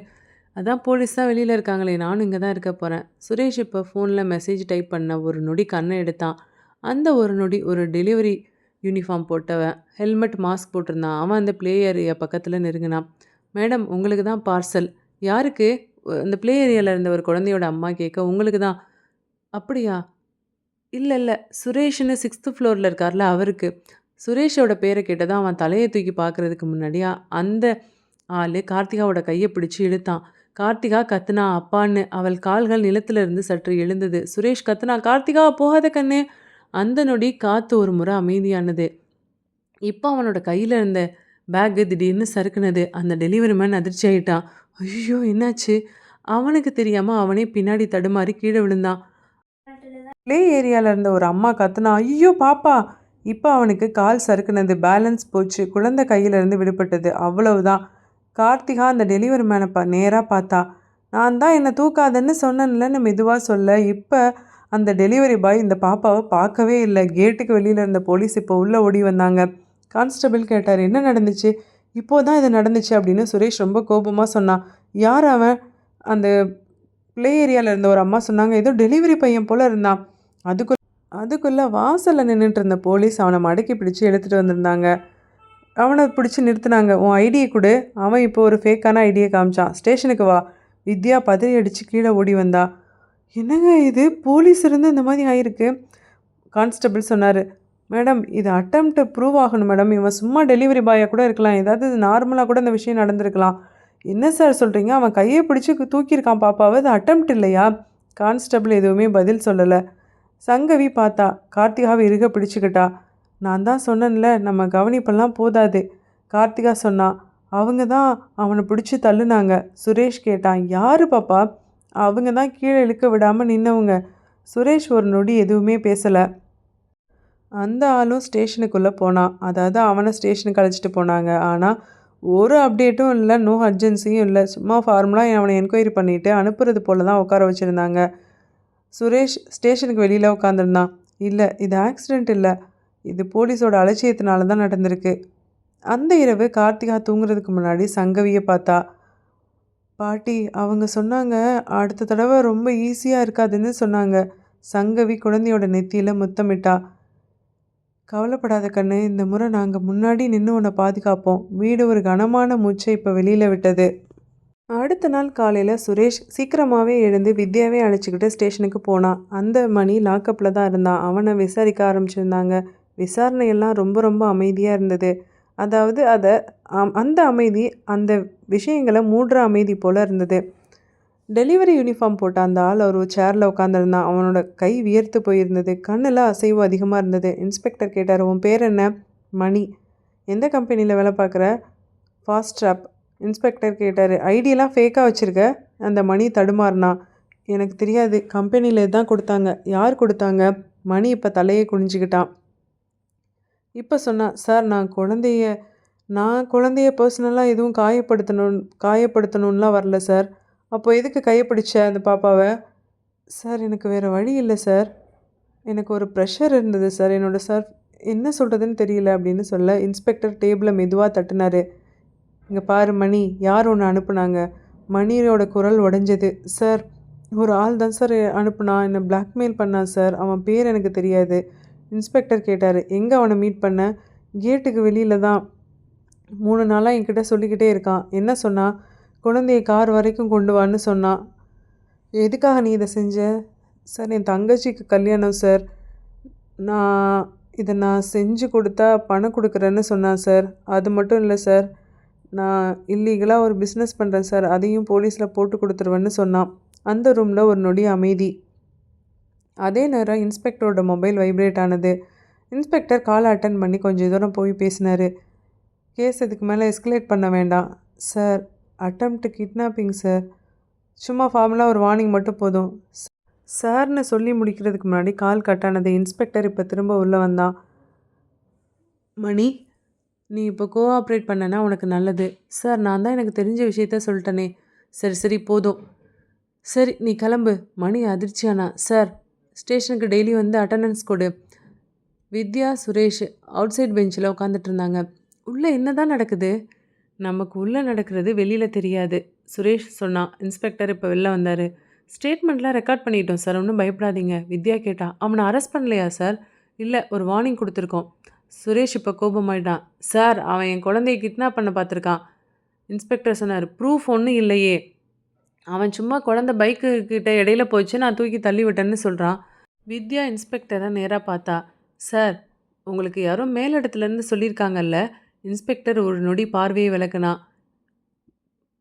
வித்யா மெதுவாக சொன்னா, "சார், நீங்கள் பண்ணுறது தப்பு சார்." அந்த மணி ஸ்டேஷன் கேட்டில் நின்று திரும்பி பார்த்தான். மெதுவாக சொன்னான், "சார், நான் சொல்கிறேன்னு தப்பாக நினச்சிக்காதீங்க சார். அந்த குழந்தை அவங்களுக்கு ரொம்ப முக்கியம்." அப்படின்னு சுரேஷ் கிட்ட சொல்ல, சுரேஷ் கேட்டான், "யாருக்குப்பா?" மணி பதில் சொல்லலை. ஆனால் அவன் வேகமாக போயிட்டான். வீட்டுக்கு திரும்புகிற வழியில் வித்யா சொன்னா, "என்னங்க இது, போலீஸ் கூட நம்ம பக்கம் இல்லைன்னா நம்ம என்னங்க பண்ணுறது? நம்ம மட்டும்தான் வித்யா நம்ம பக்கம் இருக்க முடியும்." "தெரியலங்க, எனக்கு ரொம்ப பயமாக இருக்குது." அன்னைக்கு மாலை வீட்டுக்கு ஒரு கடிதம் வந்தது. கொரியரில் இல்லை, போஸ்டலில் இல்லை. ஒரு மனுஷன் கையிலே கொண்டு வந்து கொடுத்தான். தெரியாத மனுஷன். "மேம், இது பர்சனல்." சங்கவி கேட்டா, "யாருக்கிட்ட இருந்து வந்திருக்கு?" "மீட் பண்ணாதான் உங்களுக்கு தெரியும்." அவன் ஒரு கார்டை வச்சுட்டு எதுவும் பேசாமல் போயிட்டான். ஹாலில் என்வலப் ஓப்பன் பண்ணப்பட்டது. சுரேஷ் என்வலப்பை திறந்தான். உள்ள லா ஃபர்ம் லெட்டர் ஹெட், ஒரு மீட்டிங் இன்வைட், ஒரு லைன் மட்டும் போல்டாக இருந்தது. "எ லைஃப் சேஞ்சிங் ப்ரொப்போசல்." சுரேஷ் சொன்னான், "என்னது ப்ரொப்போசல்? எதுக்கு இது?" "Address 5 star hotel." சங்கவி எதுவுமே பேசலை. அவன் முகத்தில் ஒரு பய உணர்வு. அடுத்த நாள் அந்த ப்ரைவேட் ரூம் கர்டைன்ஸ் மூடி இருந்தது அந்த ஹோட்டலில். "Thanks for coming." சுரேஷ் இப்போ சொன்னான். "டைரெக்டாக சொல்லுங்கள்." "ஸ்ட்ரெயிட்டாக பாயிண்ட்டுக்கு வந்துடுறேன். உங்கள் குழந்த என்னோட குழந்த?" வித்யா கேட்டா. "உங்கள் குழந்தைக்கு ஒரு யுனிக்கான பெட் சார்ட் இருக்குல்ல?" ரூமில் ஒரு நொடி அமைதி. "ஆமாம், இதெல்லாம் உங்களுக்கு எப்படி தெரியும்?" அப்படின்னு சுரேஷ் கேட்டான். "இன்ஃபர்மேஷன் ஒரு பிரச்சனை இல்லை சார். ப்ராப்ளம் இவங்க வேறு விஷயம். எங்களோட கிளைண்ட் ஒருத்தர் இருக்கார். அவர் ஆஃபர் பண்ணுறாரு. உங்கள் குழந்தைய அவருக்கு நீங்கள் தத்து கொடுத்துட்டிங்கன்னா அவர் 10 crores கொடுக்குறாரா." வித்யா கோபத்தை அடக்க முயற்சி பண்ணா. "நீங்கள் என்ன பேசுகிறீங்கன்னு உங்களுக்கு தெரியுதா? ப்ளஸ் ஃபுல்லாக லீகலான அடாப்டேஷன் ப்ராசஸ் தான். ஒன்றுமே பிரச்சனை இருக்காது." அப்படின்னு சொல்ல சுரேஷ் இன்னும் கோபமாயிட்டான். "சார், அவள் நாங்கள் பெற்ற பொண்ணு, அவள் பொருள் கிடையாது." அந்த ரெப்ரசன்டேட்டிவ் சொன்னான்.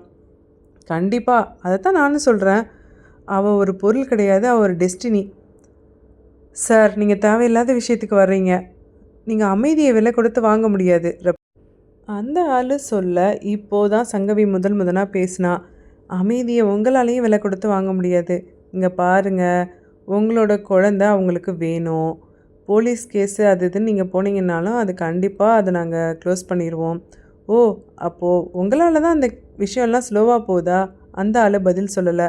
அவனோட அமைதிக்கு காரணம் அதுதான் பதில்ன்றது போல இருந்தது. மீட்டிங் ரூமுக்கு வெளியில் கார்த்திகா சோஃபாவில் உட்காந்து வரைஞ்சிட்டு இருந்தா. அவள் வரைந்தது ஒரு கை ஒரு குழந்தையை இழுக்க முயற்சிக்கிறது. இன்னொரு கை அதை தடுக்குது. வித்யா சொன்னா, நீங்கள் எத்தனை கோடி கொடுத்தாலும் என் குழந்தையை நீங்கள் வாங்க முடியாது. சுரேஷும் சொல்லிட்டான், இந்த மீட்டிங் இங்கேயே முடிஞ்சிடும். அந்த ஆள் எழுந்து நின்னான். ஒன்றும் பிரச்சனை இல்லை, நல்லா யோசிச்சு பாருங்க. தெரியல, மேபி நெக்ஸ்ட் டைம் இந்த ஆஃபர் இன்னும் கூட அதிகமாகலாம். காருக்குள்ள வித்யா சொன்னா, என்னங்க இது, அவங்க குழந்தைய என்னங்க பண்ண போகிறாங்க? அவங்களுக்கு எங்க நம்ம குழந்தை வேணும்? அதுக்காக அவங்க நம்மளையும் விலை கொடுத்து வாங்க நினைக்கிறாங்க. பொறுமை இல்லாமல் அவள் கோபமாக படபடப்பாக பேச சங்கவி மெதுவாக சொன்னா, பணம் தாம்மா இங்கே எல்லாமே முன்னாடி வரும், வலிமை அதுக்கப்புறம் தான் வரும். கார்த்திகா சொன்னா, அப்பா அவங்க சொன்னாங்க இப்போ பேசுகிற நேரம்லாம் முடிஞ்சிருச்சுன்னு. அங்கே வீடு மெதுவாக ஒரு மூச்சை பிடித்து இழுத்தது. அடுத்த நாள் காலையில் வீட்டில் எந்த சத்தமும் இல்லை. அமைதினா அமைதி, அப்படி ஒரு அமைதி, எச்சரிக்கையாகவும் இருந்தது. சுரேஷ் காலையில் எழுந்தான். நேற்று அந்த ஆளை பார்த்த பின்னாடி ஃபோனில் இருந்து எந்த ஒரு மிரட்டலும் வரல. அதான் எனக்கு பயமாக இருக்குது. ஆமாம், அமைதியாக இருந்தால் நம்ம சேஃபாக இருக்கோன்னு அர்த்தம் இல்லை. ஆமாம், அமைதியாக அவங்க இருக்காங்கன்னா அவங்க அடுத்த அடிக்கு தயாராக இருக்காங்கன்னு அர்த்தம். இப்போது ஒரு mobile number unknown number call வந்தது. சுரேஷ் எடுத்தா. ஹலோ, நேற்று நாங்கள் சொன்னதை பற்றி நீங்கள் என்ன முடிவெடுத்திருக்கீங்க? தேவையில்லாமல் பேசாதீங்க, அதை நேற்றே நான் சொல்லிட்டேன். சார் ப்ளீஸ் சொல்லுங்கள், வேறு ஏதாவது ஆப்ஷன் வேணுமா? வித்யா சொன்னா. ஸ்பீக்கர் போடு அப்படின்னு சொல்ல, சார் மணி தான் உங்களோட ஆப்ஷன், நான் தான் சொல்லிட்டேனே. இன்னொன்று உங்களுக்கு இன்னொரு ஆப்ஷன் தர்றோம், அமைதி. பணம் வேணுமா அமைதி வேணுமா? நீங்கள் கொடுக்கலன்னா உங்களுக்கு ரெண்டுமே இருக்காது. இப்போ அந்த கால் கட்டானது. வித்யா படபடன்னு படபடத்தா. என்னங்க இது, அவன் ரொம்ப நம்மளை பயமுறுத்திட்டே போகிறான். என்னங்க பண்ணுறது? போலீஸ்கிட்ட போயும் பிரயோஜனம் இல்லை போல். அவங்க என்னங்க பண்ணுவாங்க? முதல்ல அவங்க நம்ம ரொட்டீனை கலைப்பாங்க. அவன் சொன்னது போலவே அன்னைக்கு மதியம் வித்யாவோட பேங்க்கில் அவளுக்கு பெரிய ப்ரெஷர். மேம், ஹெட் ஆஃபீஸ்லேருந்து கால். என்ன விஷயம்? உங்கள் மேலே கம்ப்ளைண்ட்ஸ்லாம் இஷ்யூ ஆகிருக்கான்.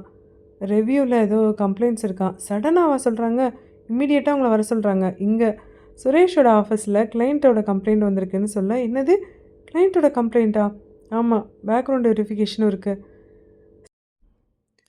கார் பார்க்கிங்கில் சுரேஷ் காரை அன்லாக் பண்ணுறப்ப காரோட விண்ட்ஷீல்டில் ஒரு பேப்பர், சூஸ் வைஸ்லி. சுரேஷோட கை நடுங்கினது. இது நமக்கு உள்ள வார்னிங். வித்யா நடுங்கினா. இல்லை, இது வார்னிங் இல்லை, இது ஒரு டெஸ்ட்டு. வீட்டுக்குள்ளே சுரேஷ் சொன்னான், போலீஸ்கிட்ட போகலாமா? ஆல்ரெடி அவங்கக்கிட்ட சொல்லி ஆயிடுச்சு, அது பிரயோஜனம் இல்லை. சங்கவி சொன்னா, அவங்க நம்மளை உடைக்க நேரம் எடுக்கிறாங்க. இல்லை, நம்ம உடைய மாட்டோம், அதுக்கு தானே நம்ம எல்லோரும் ஒன்றா இருக்கணும்னு நான் சொல்கிறேன். சங்கவி சொன்னா. அந்த நொடி அந்த வீட்டோட மெயின் டோர் கிளிக்குன்னு உறுதியாக லாக் ஆனது. வித்யா சொன்னா, இது என்னது இது, காற்றுக்கு கூட இது அடைச்ச மாதிரி தெரியலையே. ஆமாம், அதான் நான் யோசிச்சுட்ருக்கேன். சங்கவி சொன்னா. அவங்க தான். அதே நேரம் ஒரு ஆஃபீஸில் டெஸ்க்கு மேலே அந்த குடும்பத்தோட ஃபோட்டோஸ். மணி ஃபெயில்டு. ஒரு ஆள் பேசினா. ஓகே, பார்க்கலாம். வீட்டுக்குள்ளே கார்த்திகா வெற்றிடத்துக்கு போனா. இப்போது இவங்க நல்லா பார்க்க ஆரம்பிச்சிட்டாங்க. வீடு ஒரு கனமான மூச்சை வெளியில் விட்டது. இரவு 9 மணி. வீட்டுக்குள்ளே டிவி ஓடிட்டு இருந்தது. சத்தம் இருந்தும் அமைதி இல்லை. வித்யா சொன்னா, சுரேஷ், நேற்று அந்த கால் வந்த பின்னாடி எனக்கு மனசுக்கு நிம்மதியாகவே இல்லை. எனக்கு பயமாக இருக்குது. அவங்க பேசாமல் இருக்கிறதே ஒரு ஸ்ட்ராட்டஜி தான் அப்படின்னு சுரேஷ் சொல்ல வித்யா கேட்டா, அந்த ப்ரெஷர் வேலையில் வெளியில் வீட்டில் எல்லாத்துலேயுமே ஒரே நேரத்தில் வருதே, அதுக்கு தான் நம்ம அமைதியாக இருக்கணும்னு சொல்கிறேன் வித்யா. பயத்தை காட்டணும் அப்படின்னா அவங்க இன்னும் ஒரு படி முன்னாடி வருவாங்க. சங்கவி மெதுவாக சொன்னா, அவங்க நம்மளோட பயத்தை சோதிக்கிறாங்க, நம்ம உடையிறமா இல்லையான்னு பார்க்குறாங்க. வித்யா கொஞ்சம் உடைஞ்சு போயிட்டா. அத்தை, ஏன்த்த இப்படி பேசுகிறீங்க நீங்கள்? உங்களுக்கு இதெல்லாம் புதுசு மாதிரி தெரியல போலையே, இதெல்லாம் தெரிஞ்ச மாதிரியே பேசுகிறீங்க. ஆமாம் ஆமாம், எனக்கு புதுசாக தெரியல, ஏதோ திரும்ப வந்த மாதிரி இருக்குது. என்னம்மா திரும்ப வந்திருக்கு? என்ன சொல்கிறேன், நம்ம வாழ்க்கையவே வெளில பேசுகிறாங்கல்ல, அந்த தைரியம். அதே நேரம் கார்த்திகா அவங்க பக்கத்தில் வந்து வித்யாவோட கையை பிடிச்சா. அம்மா, எனக்கு தூக்கம் வரலம்மா. ஏன் கண்ணா? தெரிலம்மா, காற்று ரொம்ப சத்தமாக இருக்குது. அது ஃபேன் சத்தம் தான் கண்ணா. அம்மா, ஃபேனாம்மா? அந்த கேள்விக்கு யாருக்குமே பதில் இல்லாத மாதிரி அறையில் அமைதியாக இருந்தாங்க. அதே நேரம் ஹாலில் இருந்த கர்டைன் இப்போ மெதுவாக அசைஞ்சது. என்னது இது? ஜன்னல் டப்புன்னு சாத்துச்சு. காற்றே இல்லை, எந்த பக்கமும் காற்று இல்லை. கர்டைன் இப்போ ஒரு மாதிரியாக அசைஞ்ச மாதிரி இருக்குல்ல. சங்கவி அமைதியாக சொன்னான். ஆமா வித்யா, இந்த வீடு இப்போ ரொம்ப அதிகமா விழிச்சிருக்கு. அத்தை நீங்க பேசுறதுக்கு என்னதான் அர்த்தம்? சொல்லுங்க அத்த. நம்ம பக்கம் யாரோ கவனிக்கிறாங்கன்னு சொல்றேன். அம்மா சொல்லுமா. இதுக்கு நம்ம ஒரு முடிவு பண்ணணும்மா. வீட்டுக்குள்ள வேற பிரச்சனை, வெளியில வேற பிரச்சனையா இருக்கும்மா. முதல்ல நம்ம இங்க தங்குறதா, இல்ல வேற இடத்துக்கு போறதாம்மா? ஏங்க இடம் மாறணும் அப்படின்னா பிரச்சனை முடிஞ்சிருமா? ஷோ! பிரச்சனை முடியுதா என்னன்னு தெரியல. நம்ம ரியாக்ஷன் இப்போ அவங்களுக்கு தெரியாது. சங்கவி சொன்னா, "இங்க இருக்கிறதுக்கும், போறதுக்கும் நெறைய ஆபத்து இருக்கு. இங்க இருந்தோம்னா சில விஷயங்கள் நம்மகிட்டயே இருக்கும்." என்னம்மா சொல்ற? கொஞ்சம் புரியிற மாரி சொல்லுமா. இப்போ என்னால சொல்ல முடியாது. வித்யா கார்த்திகாவ தூக்குனா, "வா கண்ணா நம்ம தூங்க போலாம்." கார்த்திகா மெதுவா சொன்னா, "அம்மா நீங்க என் பக்கத்திலேயே இருங்கம்மா போதும். நான் இங்க தான் கண்ணா இருக்கேன். உன் கூட தான் இருக்கேன்." கார்த்திகா அறைக்குள்ள போனதும் வாசல் மூடுனது. சுரேஷ் இப்ப சொன்னான், "அம்மா குழந்தைக்கு இதெல்லாம் தெரியக்கூடாதும்மா." அதுக்கு தான் நானும் சொல்றேன். நம்ம இன்னும் பாதுகாப்பா இருக்கணும், ஸ்ட்ராங்கா இருக்கணும். தூங்க வச்சுட்டு வந்த வித்யா சொன்னா, "அடுத்து அவங்க என்னங்க பண்ணுவாங்க? இப்போதைக்கு அவங்க நம்மள பணத்த வச்சு டார்கெட் பண்ண மாட்டாங்க. அடுத்து வேற மாரி ப்ரெஷர் குடுப்பாங்க." அதே நேரம் வீட்டோட மெயின் கதவு கிளிக்குன்னு உறுதியா லாக் ஆனது. "அம்மா என்னம்மா அது?" "நான் சொல்றேன்." இரவு முழுக்க யாரோ நமக்காக முழிச்சிருக்காங்க. வீடு ஒரு நீண்ட மூச்ச இழுத்து பிடிச்சது. மினிஸ்டரோட பர்சனல் ரூம். மேஜை மேல அந்த ஃபைல்ஸு. ஆனா இந்த முறை மினிஸ்டரோட பிஏ கொஞ்சம் மெதுவா பேச ஆரம்பிச்சான். "சார், நான் ஒரு விஷயத்த கிளியரா சொல்லணும் சார். 43 குழந்தைகள் பிறந்தது உண்மைதான் சார். அப்போ ஏன் இந்த ஒரு குழந்தை மட்டும் ஸ்பெஷல்? அதான் சார் விஷயமே. அந்த 43ல இந்த ஒரு குழந்தை மட்டும் தான் சார் பெர்ஃபெக்ட்டான கண்டிஷன்." பெர்ஃபெக்ட்னா என்ன? மினிஸ்டரோட கண்கள் கூர்மையாச்சு. "சார், மத்த குழந்தைகள்லாம் சி செக்ஷன், ப்ரீடெர்ம், டைம் டீவியேஷன் இருக்கு. அப்போ அந்த பொண்ணு normal delivery sir. Exactly 11:59 sir. ஒரு நிமிஷம் கூட முன்னாடி இல்ல, ஒரு நிமிஷம் கூட பின்னாடி இல்ல. நட்சத்திரம் அதே நட்சத்திரம் தான் சார். உங்க ஜோதிடர் சொன்னார்ல, அதே நட்சத்திரம் தான். அதே நேரம் சார்." மினிஸ்டர் சொன்னாரு. "மத்த குழந்தைங்கலாம் அவங்கலாம் பிறந்தாங்க சார். ஆனா அவங்க பிறப்பு அவ்வளோ ஸ்பெஷல் இல்ல சார்." "அப்ப இந்த பொண்ணு மட்டுமா?" "ஆமா சார். இந்த பொண்ணு மட்டும் தான் சார் அந்த நேரத்துக்கே காத்திருந்த மாரி கரெக்ட்டா அந்த நேரத்தில பிறந்திருக்கு. அதனால தான் அவள டேட்டாலேருந்து வெளில எடுக்க முடியல சார். சிஸ்டம் கூட அவள ஹைட் பண்ணல. அதனால தான் அவ என்னோட மகளுக்கு குழந்தையா இருக்கணும்னு நெனைக்கிறேன். அந்த குழந்தை என் மகளுக்கு தான் வேணும்." "சார், இதெல்லாம் கோயின்சிடென்ஸ் இல்ல சார். இதெல்லாம் ஒரு பேட்டர்ன். அப்போ 43 குழந்தைகள் இருந்துச்சு. அதுல தேர்வு இல்ல. இந்த குழந்தை ஒண்ணு தான் இவ ஒண்ணு தான் ஸ்பெஷல் இல்ல." இப்ப அந்த மினிஸ்டர் விண்டோ பக்கம் நடந்து போயி அந்த சிட்டிய பார்த்துட்டு சொல்றான். "ஒரு குழந்தை சரியான நேரத்துல பிறந்துச்சுன்னா, அந்த குழந்தை அதோட வாழ்க்கைய மட்டும் இல்ல, பல பேரோட எதிர்காலத்தையும் மாத்தும். அந்த எதிர்காலம் இப்ப என்னோட கையில இருக்கணும்." அடுத்த நாள் காலையில வீட்டுக்குள்ள எல்லாரும் முழிச்சிருந்தாங்க. நைட்டெல்லாம் யாருமே சரியா தூங்கல. வித்யா ஹாலுக்கு வந்தா. "இன்னைக்கு ஆஃபீஸ் போணுமா வேண்டாமா சுரேஷ்?" "தெரியல. என் மனசுக்கு ஒண்ணும் கிளியராவே இல்ல." "சரி பார்க்கலாம். போய் பார்க்கலாம். நம்ம ரொட்டீன் பிரேக் ஆச்சுன்னா அவங்க ஜெயிச்ச மாதிரி ஆயிரும்." ரொட்டீன் மட்டும் இல்ல. அவங்க நம்ம லைஃப்ப முழுக்க டச் பண்ண ஆரம்பிச்சுட்டாங்க. சுரேஷோட மொபைல் இப்ப வைப்ரேட் ஆனது. Unknown number. சுரேஷ் எடுத்தான். "Hello. Good morning mister Suresh. நான் தான் நேத்து மீட் பண்ணனே." "நான் தான். சொல்லுங்க என்ன வேணும்?" "த்ரெட் எல்லாம் இல்ல இது. இது ஒரு இன்ஃபர்மேஷன்." "ஸ்பீக்கர் போடு." வித்யா சொல்ல. "நீங்க ஸ்டே பண்ணியிருக்கீங்கல்ல அந்த அபார்ட்மெண்ட். அது எல்லா அப்ரூவலும் ப்ராப்பரா இல்லையே." சுரேஷ் இப்ப கத்துனான். "என்னது இது நான்சென்ஸா இருக்கு?" "ஆமாங்க. நீங்க வீடு வாங்கியிருக்கீங்கல்ல அந்த அபார்ட்மெண்ட்ல. முனிசிபலுக்கு எந்த நோட்டீஸும் போலையாம். இன்னைக்கு உங்களுக்கு முனிசிபல்லேருந்து நோட்டீஸ் இஷ்யூ ஆகும் பாருங்களேன்." "அது எப்படி சடனா ஆகும்? சிஸ்டம்ல ஃபைல் மூவ் ஆயிடுச்சு மேடம்." "இது ஒரு கோயின்சிடென்ஸ்." கால் கட் ஆனது. அப்பார்ட்மெண்ட் அசோசியேஷன்ல சுரேஷுக்கு ஒரு நோட்டீஸ் வந்திருந்தது. சுரேஷ் கண்ண இறுக்குனான். "இது த்ரெட்டு தானே?" "த்ரெட்டே தான். ஆனா ரத்தம் இல்லாத ஒரு த்ரெட்." பேங்க்ல வித்யாவையும் கார்னர் பண்ணாங்க. "கம்ப்ளைண்ட்ஸ் நெறையா வந்துட்டுருக்கு. ரிவ்யூஸ்ல நெறைய கம்ப்ளைண்ட்ஸ் இருக்கு." "என்ன கம்ப்ளைண்ட்ஸ்?" "உங்களோட லோன் அப்ரூவல்ஸ்ல நெறைய கம்ப்ளைண்ட்ஸ் இருக்கு." "எனக்கு புரியலையே." "இல்ல, நீங்க கண்ட்ரோல்ல இல்ல." சுரேஷுக்கும் வித்யாவுக்கும் இந்த மாதிரி ஏகப்பட்ட பிரச்சனை, ப்ரெஷர் வந்துக்கிட்டே இருந்தது. அன்னைக்கு ஈவினிங் வீட்டுக்குள்ள எல்லாரும் உட்காந்துருந்தாங்க. வித்யா சொன்னா, "இது எல்லாமே பெரிய ப்ரெஷரா இருக்கு. ஒரே நாள் எல்லா பக்கமும் இருந்து அடிக்கிறாங்க. அவங்க நம்ம ஸ்டெபிலிட்டிய குலைக்க பார்க்குறாங்க." சுரேஷ் இப்ப சொன்னான், "அதான் உண்மையான மிரட்டல்."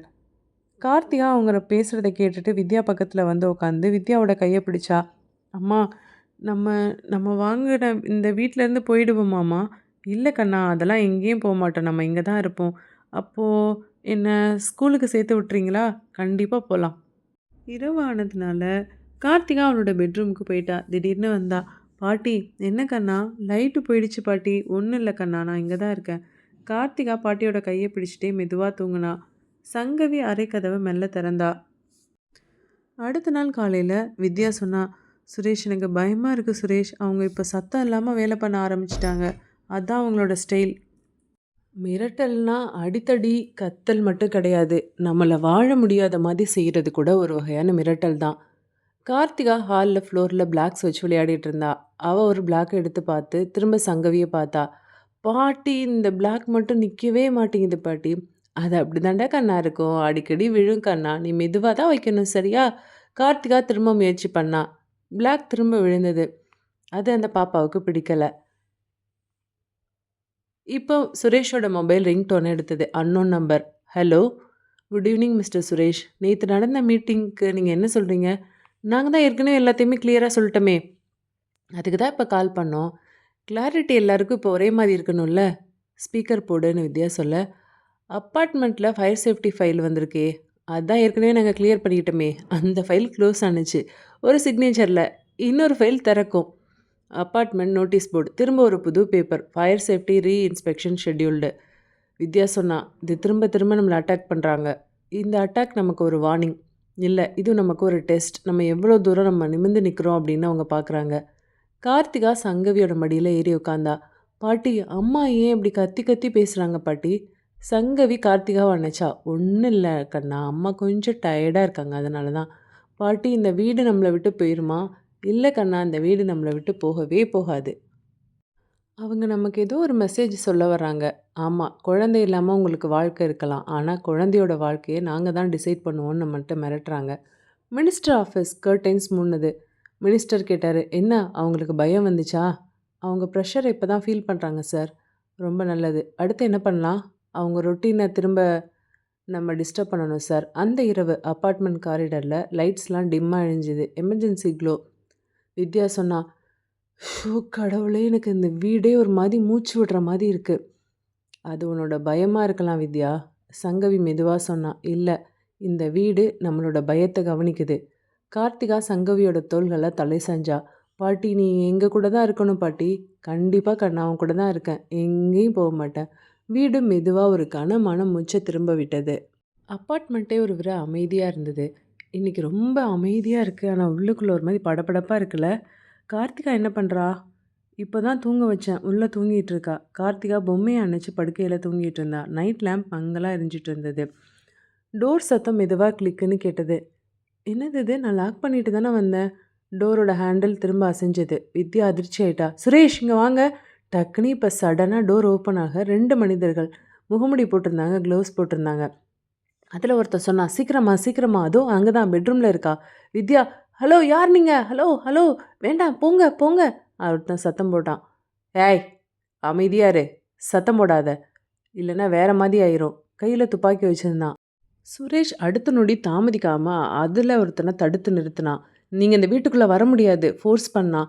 "விட்றா என்ன." அவன் சுரேஷை தள்ள முயற்சி பண்ணான். வித்யா ஹால் டேபிள்ல இருந்த விளக்க தூக்கி அவனோட கையை உடைச்சா. "என் குழந்தையை தொடாதடா, போடா." அந்த மனுஷன் வழியில கத்துனான். பெட்ரூம் கதவு பக்கம் ஓடின மற்ற மனிதர்களை சங்கவி தடுத்து நிறுத்தினான். "இந்த வாசலை நீ தாண்ட முடியாதுடா." "பாட்டி, வயசாயிடுச்சு, ஒதுங்கி போ. தேவையில்லாம அடிபட்டுரும் உனக்கு." "நீ ஒதுங்கி போடா." அப்படின்னு சங்கவி உறுதியா சொல்ல, இப்ப அவன் சங்கவியோட கைகளை அழுத்தி தள்ளுனான். ஒரு மனுஷன் விடுபட்டு இப்ப பெட்ரூம்குள்ள பாய்ஞ்சான். கார்த்திகா அழுதா. "அம்மா, அம்மான்னு" அழுதா. வித்யாவும் கத்திக்கிட்டே, "கார்த்திகா, இங்க வா, அம்மா கிட்ட வான்னு" ஓட, இப்ப அவன் குழந்தையை தூக்க முயன்றான். சுரேஷ் ஓடிக்கிட்டே, "விட்றா என் பொண்ண" அப்படின்னு சொன்னான். அந்த நொடி பெட்ரூம் முழுக்க குளிர்ந்த காற்று வீசினது. அவன் கை குழந்தையை தொடுறதுக்கு முன்னாடி உறைஞ்சு நின்னது. அந்த ஆளு பயத்துல நடுங்கிட்டான். "ஐயையோ! என்னது இது? என் கை நகரவே மாட்டேங்குது." இப்போ அந்த மிரர்ல ஒரு ஆண் உருவம். கோபம், அசையாத பார்வை. "ஐயையோ! கண்ணாடியில ஏதோ உருவம் தெரியுது. யார் இவன்?" அப்படின்னு இன்னொருத்தன் கேட்க, பெட் சைடுல இருந்த லேம்ப் இப்ப தானா அணைந்தது. இப்போ ஒரு பெண்ணோட சிரிப்பு. மென்மையும் பயமும் கலந்த ஒரு சிரிப்பு.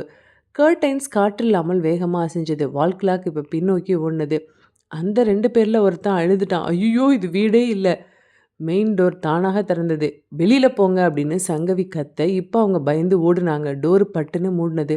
வீட்டுக்குள்ளே 3 பேர் நின்றுட்டு இருந்தாங்க. குழந்தைய தூக்கி வச்சுருந்தாங்க. மூச்சு வாங்கிக்கிட்டே நின்றுருந்தாங்க. நம்ம ஃபைட் பண்ணோம். ஆனால் அதுக்கப்புறம் என்ன நடந்துச்சு? நான் பார்த்த வித்யா, நான் மட்டும் இல்லை, அம்மாவும் பார்த்தாங்க. இப்போ அவங்க பெட்ரூம்குள்ளே பார்த்தாங்க. சங்கவி மெதுவா போய் உட்காந்தா. கண்கள்ல நீண்ட வருடங்களாக அடக்கி வைத்த ஒரு பயம். நீங்கள்லாம் போராடினீங்க. போராட்டம் தான் பண்ணோம். ஆனா நம்மளால அவங்கள எதிர்க்க துணிவில்லைல. அதான் அவங்க வந்தாங்க. யாரும்மா வந்தாங்க? ஆமா. அவங்க யாரும்மா? யாரும்மா அந்த வீட்டுக்குள்ள இருக்காங்க? சங்கவி கண்ணீரோட சொல்ல ஆரம்பிச்சா. இனிமே இத மறைக்க முடியாது. உனக்கு தெரியும்ல சுரேஷ், அம்மா பேர் என்ன? அம்மா, இப்ப இது தேவையாம்மா? என்னம்மா? யாரும்மா இருக்காங்க? அம்மா பேர் என்ன? சொல்லு. சங்கமித்ரா. இப்ப நேயர்களான உங்களுக்கும் புரியும்.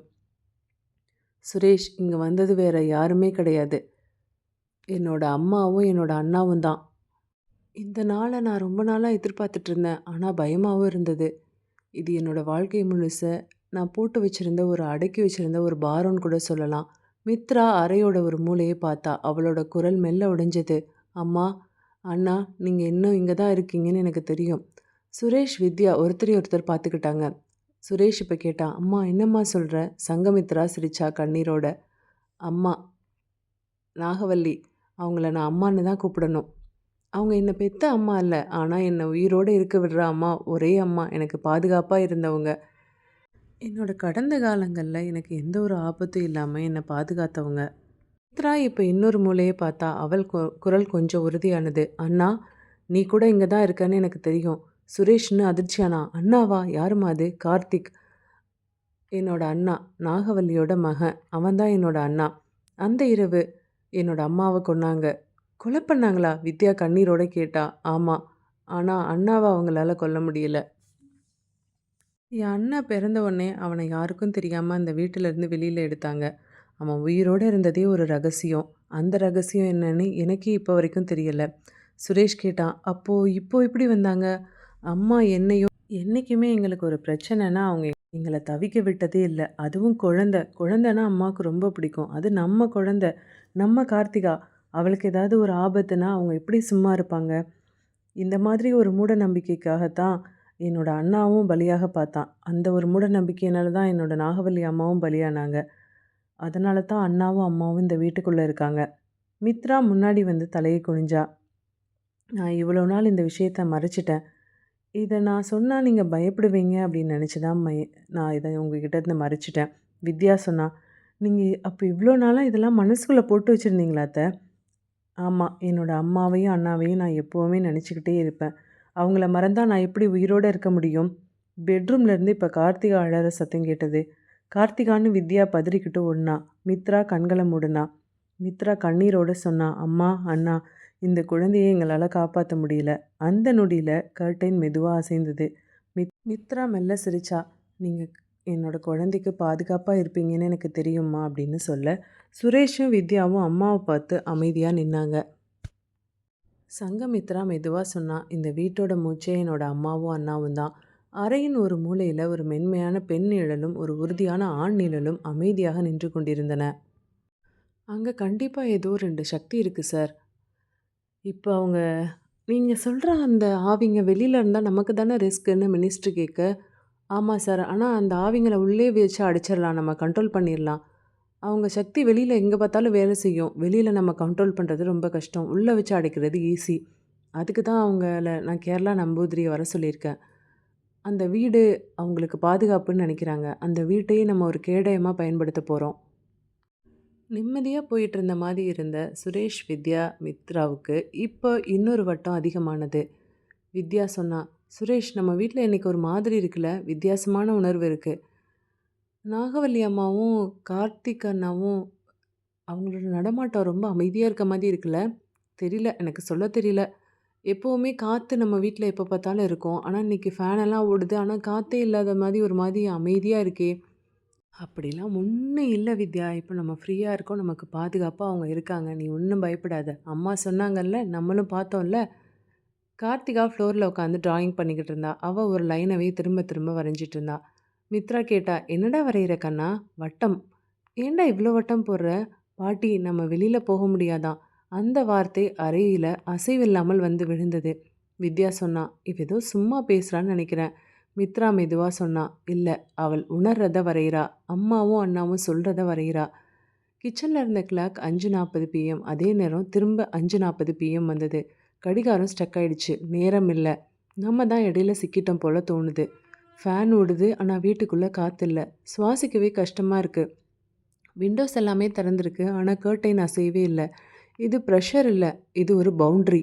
மித்ரா சொன்னா, "என்னம்மா பவுண்ட்ரி?"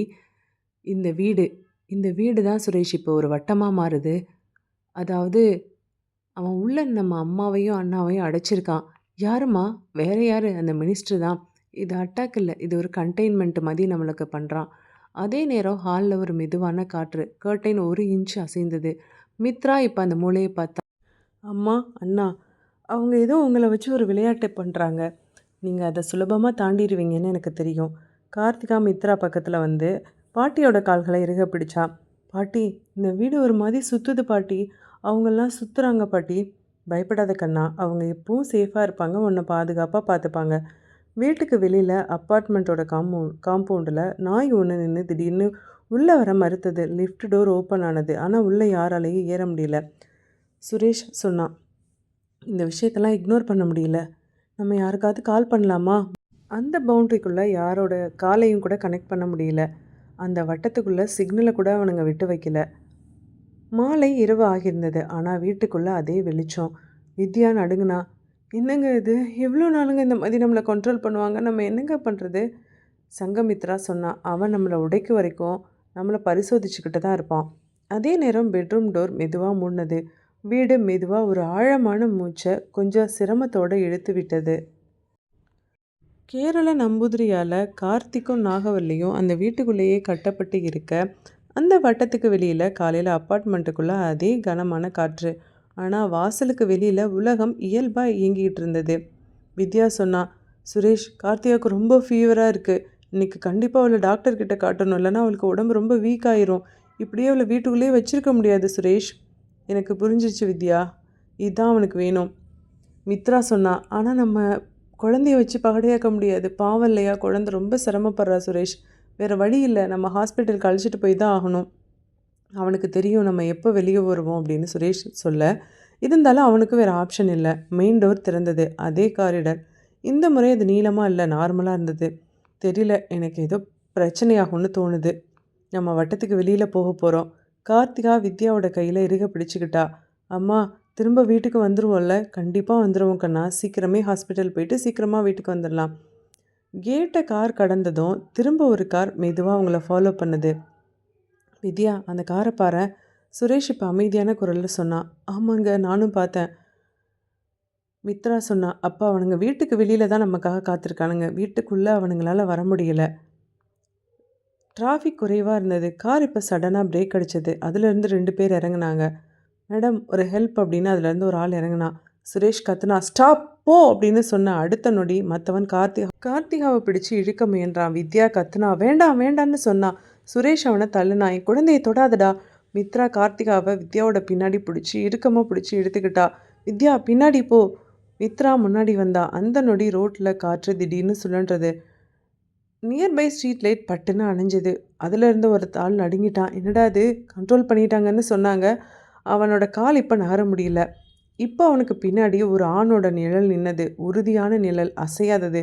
இன்னொருத்தன் பார்த்தான். "ஐயோ, அவனுங்க இங்கே, இந்த பேய் இங்கேயே வந்துருச்சு போலடா." அது மட்டும் இல்லை, அந்த 2 பேருடைய கண்களுக்கு முன்னாடி ஒரு பெண் முகம் ஒரு நொடிக்கு வந்து போனதும் ஒருத்தன் அழுதுட்டான். "ஐயோ, வேணாண்டா, திரும்ப போகலாண்டா." அவங்க ஓடுனாங்க. ஆனால் அவங்க வந்த கார் ஸ்டார்ட் ஆகவே இல்லை. இன்னொருத்தன், "ஐயோ, வண்டி ஸ்டார்ட் ஆகலடா." கார் இன்ஜின் இப்போ தானாக ஆஃப் ஆனது. அமைதியாக இருந்தாங்க. ரோட் நார்மல் ஆயிடுச்சு. வித்யா கொஞ்சம் நடுங்குனா. "சுரேஷ், நல்ல வேலை, அவங்கள கட்டுப்படுத்த முடியல போல. நம்மளை காப்பாற்றிட்டாங்க. நாகவல்லியும் கார்த்திக்கும் நம்மளை காப்பாற்றிட்டாங்க."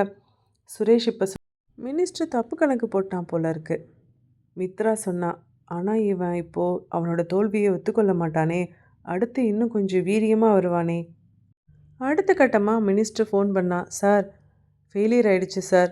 "என்னாச்சு?" "சார், அந்த ஆவிங்களோட சக்தி வீட்டுக்கு வெளியில் இப்போ வேலை செய்யுது." "அப்புறம் எப்படி அந்த கேரளா நம்பூதிரி கண்ட்ரோல் பண்ணணும்னு சொன்னா?" "தெரியல சார். அடுத்த கட்டமாக இப்போ என்ன பண்ணணும்? அவங்க சக்தியை வேறு யாராவது வச்சு கண்ட்ரோல் பண்ணணும் சார்." கார்த்திகா வித்யாவோட மார்பில் தலை சாஞ்சுக்கிட்டா. அம்மா எனக்கு பயமாக இருக்குமா. ஒன்றும் பயப்படாத கண்ணா, அம்மாவும் கூட இருக்கேன்ல. மித்ரா இப்போ ரோட்டோட மறுபக்கம் பார்த்தா. அண்ணா, அம்மா, இது இன்னும் முடியலை. ஸ்ட்ரீட் லைட் திரும்ப மெதுவாக எரிந்தது. அன்னைக்கு இரவு மினிஸ்டரோட பர்சனல் ரூமுக்கு இன்னொரு நம்பூதிரி வந்திருந்தாரு. கொஞ்சம் பெரிய நம்பூதிரி போல். வெளியில் கூட அவங்க சக்தி வேலை செய்யுது. அப்போது அவங்க இடத்த மட்டும் நம்ம அடக்குனா போதாது, அந்த சக்தியையே நம்ம அடக்கணும். அந்த ஆவி, அந்த பாதுகாப்பு, அது எப்படி அடக்கிறது? இப்போ அந்த நம்பூதிரி சொன்னார், கொஞ்சம் ரிஸ்க்கு தான், ஆனால் பண்ணலாம் சார். அன்னைக்கு இரவு அந்த நம்பூதிரியை வச்சு நாகவல்லி கார்த்திகோட ஆவியை சில நிமிடங்கள் கட்டுப்படுத்துவதற்கு முயற்சி பண்ணால் அந்த மினிஸ்டர். அந்த முயற்சியும் இப்பொழுது கொஞ்சம் பலனளிப்பது போல் இருந்தது. இப்போ அவங்க பலவீனமாக இருக்காங்க. எவ்வளோ நேரம் பலவீனமாக இருப்பாங்க? நம்பூதிரிக்கிட்ட மினிஸ்டர் கேட்டான். ஒரு 15 நிமிஷம், அதுக்குள்ளே நம்ம எல்லாத்தையும் செய்யணும். அப்பார்ட்மெண்ட்டில் லைட்ஸ் எல்லாம் மெதுவாக டிம் ஆனது. மித்ரா உள்ளுக்குள்ளே பயந்தாலும் வெளியில் தைரியமாக இருந்தா. அம்மா, அண்ணா, எனக்கு என்னமோ ரொம்ப அமைதியாக நீங்கள் இருக்க மாதிரி இருக்குது. நீங்கள் இதுக்குள்ளேயோ கட்டுன்றது போல் இருக்குது. இப்போ வீடு மெதுவாக மூச்சை பிடித்தது. வித்யா சொன்னா, சுரேஷ், இந்த வீடு தெரியல, சரியா இல்லை. நாகவல்லி அம்மாவும் கார்த்திக் அண்ணாவும் இருக்காங்களான்னு தெரியல.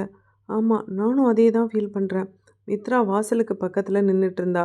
அவள் முகம் சாதாரணமாக இல்லை. ஆமாம், இதான் நடக்க போகுது. என்னம்மா நடக்க போகுது? பெட்ரூமில் கார்த்திகா பொம்மையை பிடிச்சிட்டு நடுங்கி பயந்துட்டு இருந்தா. பாட்டி, அம்மா. வித்யா உடனே ஓடி வந்தா. நான் இருக்கேன் கண்ணா. கார்த்திகா வித்யாவோட கைகளை இருக்க பிடிச்சிக்கிட்டா. அம்மா, அவங்கள அடைச்சிட்டாங்கம்மா. இப்போது காரிடரில் மெதுவான காலடி சத்தம். சுரேஷ் சொன்னா, யாரோ வராங்க. டோரோட ஹேண்டில் மெதுவாக அசைஞ்சது. லாக் பண்ணியிருக்கனே, லாக்கெல்லாம் வேலை செய்யாது. இதுக்கு நேரமும் கிடையாது. டோர் திறக்கலாம். ஆனால் சேஃப்டி லாக் தானாக தளர்ந்தது. ஐயோ, என்னாச்சு இப்படி? டோர் முழுசாக திறந்ததும் 4-5 பேர் உள்ளே நுழைஞ்சாங்க. ஒரு மனுஷன் கையில் திரும்ப துப்பாக்கி வச்சுருந்தான். சத்தம் போடாதீங்க, ஒரு அடி கூட முன்ன வைக்காதீங்க. இப்போ அவன் சுரேஷை தள்ளுனா. வித்யாவும் அழுதபடி முன்னாடி வந்தா. கார்த்திக், அம்மாவை பிடிச்சிக்கம்மா, அம்மா கூட இருமா. மித்ரா குழந்தைய அறைக்குள்ளே எடுத்துகிட்டு போனா. அந்த நொடியில் ஹாலில் ஒரு ஹெவி சைலன்ஸ். கர்டைன் அசையவே இல்லை. மித்ரா பயத்தோடு சொன்னா, அம்மா, அண்ணா இருக்கீங்களா? ஒரு அமைதி. மித்ரா கண்ணீர் விட்டா. எனக்கு தெரிஞ்சிச்சுமா, நீங்கள் இங்கே இல்லை. நம்ம குழந்தையை காப்பாற்ற முடியாது. இப்போ ஒரு மனுஷன் பெட்ரூம்குள்ளே பாஞ்சான். அம்மான்னு கத்துனா குழந்த. வித்யாவும் பைத்தியம் போல் கத்திக்கிட்டு வேணாம் வேணான்னு கத்துனா. அவன் கார்த்திகாவை தூக்க முயன்றான். மித்ரா கத்துனா. ஆனால் அண்ணாவோ நாகவல்லியோ அங்கே வந்தது போல இல்லை. அந்த முயற்சி வெற்றி அடைந்தது. எதிராளிகளுக்கு வெற்றி அடைந்தது. குழந்தையை எடுத்துகிட்டு போயிட்டாங்க. அதிகாலை அந்த அப்பார்ட்மெண்ட்டில் அழுகை மட்டும் இருந்தது. வித்யா அந்த அறைக்குள்ளே நின்றுட்டு இருந்தா. ஓன்னு அலறிக்கிட்டு இருந்தா. சுரேஷ், நம்ம பாப்பா நம்மக்கிட்ட இல்லை, ஏதாவது பண்ணு சுரேஷ், ஏதாவது பண்ணு. சுரேஷ் இப்போ நடுங்குனா. என்ன பண்ணுறதுன்னு தெரியலையே. அந்த ஆள் மினிஸ்ட்ரு. எப்படி போனாலும் நம்ம குழந்தைய நம்ம போலீஸ் ஸ்டேஷனில் போய் சொன்னாலும் அவங்க ஃபாலோ பண்ண மாட்டாங்க. சோஷியல் மீடியா அது இதுன்னு நம்ம சொல்கிறதுக்குள்ளே கைமீறி போயிடுமோ நிலமன்னு பயமாக இருக்குது. அதுக்குள்ளே ஏதாவது பண்ணணுமே. சுரேஷ் இப்போது நிலையிழந்தவனா குழஞ்சி போய் உக்காந்தான். ஒரு 2 நிமிஷத்தில் டக்குன்னு எழுந்தான். வீறிட்டு எழுந்தான். நான் போகிறேன். எங்கே போகிறீங்க? எங்கெல்லாம் போக முடியுமோ அங்கெல்லாம் போகிறேன். எங்கெல்லாம் உதவி கேட்க முடியுமோ அங்கெல்லாம் கேட்குறேன். எப்படியாவது நம்ம குழந்தையை காப்பாற்றுறேன். போலீஸ் ஸ்டேஷன் போனான். கம்ப்ளைண்ட் பதிவாகுமா? ஆஃபீஸர் கேட்டார். அது மட்டும் போதாது, என் குழந்தைய இம்மிடியேட்டாக காப்பாற்றணும். சார், இதெல்லாம் ப்ரொசீஜர் சார், ஸ்டெப் பை ஸ்டெப்பாக தான் கொண்டு போக முடியும். மீடியாவுக்கு போனான். ஒரு யூடியூபர் கேட்டான், வெரிஃபிகேஷன் இல்லாமல் டெலிகாஸ்ட் பண்ண முடியாது சார், ஏதாவது ப்ரூஃப் கொடுங்க. சுரேஷ் இப்போ சொன்னான், ஐயோ எனக்கு டைம் போயிட்டே இருக்கே. Private terminal, no crowd. ஒரு ஏஜென்ட் சொன்னான், sir passport ready sir. Minister சொன்னார். பேர்? சார், அதெல்லாம் எல்லாம் ஃபேக்காக ரெடி பண்ணிட்டோம். டிஃப்ரெண்ட்டான பேரண்ட்ஸ், குழந்தையோட அப்பா அம்மா மாதிரி எல்லாம் ரெடி பண்ணியாச்சு. ஹாஸ்பிட்டல் ரெக்கார்டு முதற்கொண்டு எல்லாம் ரெடி பண்ணியாச்சு. ஃப்ளைட்டு? சார் இன்னும் ஒரு 2 மணி நேரத்தில் வந்துடும் சார். கரெக்டாக தான் போட்டிருக்கு. ஷார்ட் போட்டாங்க சார். கார்த்திகா இப்போ ஒரு பெண் கையில் இருந்தா. அந்த குழந்தையோட கண்கள் தூக்கத்துலேயும் பயத்துலேயும் இருந்தது. அம்மா, நான் அம்மா கிட்ட கூட்டிகிட்டு போகிறீங்களான்னு சொல்ல அந்த பொண்ணு ஷ் அப்படின்னு சொன்னான். ஆஃபீஸர் கேட்டான், இமிக்ரேஷன் செக்கில். குழந்தை எங்களோட குழந்தை தான். ஸ்டாம்ப் குத்தப்பட்டது. கோ, அவ்வளோதான். இனிமேல் ஒன்றுமே செய்ய முடியாது. சித்ரா அப்பார்ட்மெண்ட்டில் அழுதுபடி உட்காந்துருந்தா. அண்ணா, அம்மா. கண்ணாடியை பார்த்தா. அங்கே மௌனம். கர்டைன் கூட அசையலை. அம்மா, உங்களை கட்டுப்படுத்திட்டாங்கம்மா. உங்களால் இந்த தடவை குழந்தையை காப்பாற்ற முடியல. ஒரு பெரிய அமைதி. சுரேஷ் இப்போ ஏர்போர்ட் ரோடுக்கு விரைந்துட்டு இருந்தான். பெரிய டிராஃபிக் இருந்தது. ப்ளீஸ் மூவ் ஆகுங்கன்னு அவனுக்குள்ளேயே கத்திக்கிட்டு இருந்தான். அந்த ப்ரைவேட் ஃப்ளைட் மூவ் ஆகிறதுக்கான வேலையை தயார் பண்ணிகிட்டு இருந்தது. எப்படியோ இந்த விஷயத்தை தெரிஞ்சுக்கிட்ட சுரேஷ் ஏர்போர்ட்டுக்குள்ளே போய் குழந்தைய எப்படியாவது காப்பாற்றிடலாம் அப்படின்னு நினச்சி போனான். ஆனால் டியூரேஷன் ரொம்ப ரொம்ப கம்மியாக இருந்தது. என்ன பண்ணுறதுன்னு தெரியல. காரை வேகமாக கிளப்பி ஏர்போர்ட்டை நோக்கி போயிட்டு இருந்தான்.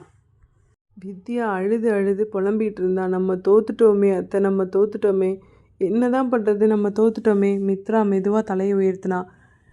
என்னோட அம்மாவும் அண்ணாவும் தோற்கலாம், ஆனால் உண்மை எப்போதுமே தோற்காது. வித்யா, நீ கவலைப்படாது, நம்ம குழந்தை நம்ம கிட்ட திரும்பி வருவா. அந்த வீடு கஷ்டப்பட்டு மூச்சை இழுத்து வாங்கினது. ஃப்ளைட் டேக் ஆஃப் ஆனது. மேகங்களுக்குள்ள ஃப்ளைட் அமைதியாக பறந்துட்டு இருந்தது. கேபினில் மங்கலான லைட். கார்த்திகா அந்த பெண்ணோட மடியில் உறங்க முயற்சி பண்ணிகிட்டு இருந்தா. தூக்கத்தில் அம்மா அம்மான்னு புலம்பிகிட்டு இருந்தா. அந்த பெண்ணு ஒவ்வொரு நொடிக்கும் அதிர்ந்து போனா. ஷ், தூங்கு, பேசாமல் தூங்கு அப்படின்னு சொல்லிகிட்டு இருந்தா. ஒரு 20 நிமிஷம் கழித்து கோ பைலட் வந்து சொன்னான், கேப்டன், கிளாக் அப்டேட் ஆகலையே, ரீசெட் பண்ணா. கேபினில் காற்று ஒரு வினாடி அசைவில்லாமல் நின்றுது. ஏசியெல்லாம் ஆஃப் ஆகிடுச்சா என்ன, பேசஞ்சர்ஸ்லாம் கேட்டாங்க. சிஸ்டம்ஸ்லாம் நார்மலாக தான் இருக்குது, கேப்டன் சொன்னான். ஆனால் ஒரு க்ரூவுக்கு ஒரு ஃபீலிங் இருந்தது. ஃப்ளைட் கேபினில் ஒரு நொடிக்கு லைட்ஸ் ஃப்ளிக்கர் ஆனது. ஓவர் ஹெட் பேனலில் ஒரு ரிஃப்ளெக்ஷன். ஒரு ஆணோட உருவம், உறுதியானது, அசையாதது. ஒரு பொண்ணு பயந்துட்டா. யார் அது? ரிஃப்ளெக்ஷன் மறைந்தது.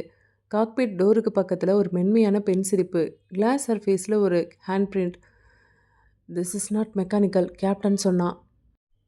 கேப்டன், ஒரு விஷயம் ஸ்ட்ரேஞ்சாக இருக்குது, கோ பைலட் சொன்னான். என்னாச்சு? இன்ஸ்ட்ருமெண்ட்ஸ் எதுவும் ஃபெயிலியர் இல்லை, ஆனால் ரீடிங்ஸ் கன்சிஸ்டண்ட்டாக இல்லை.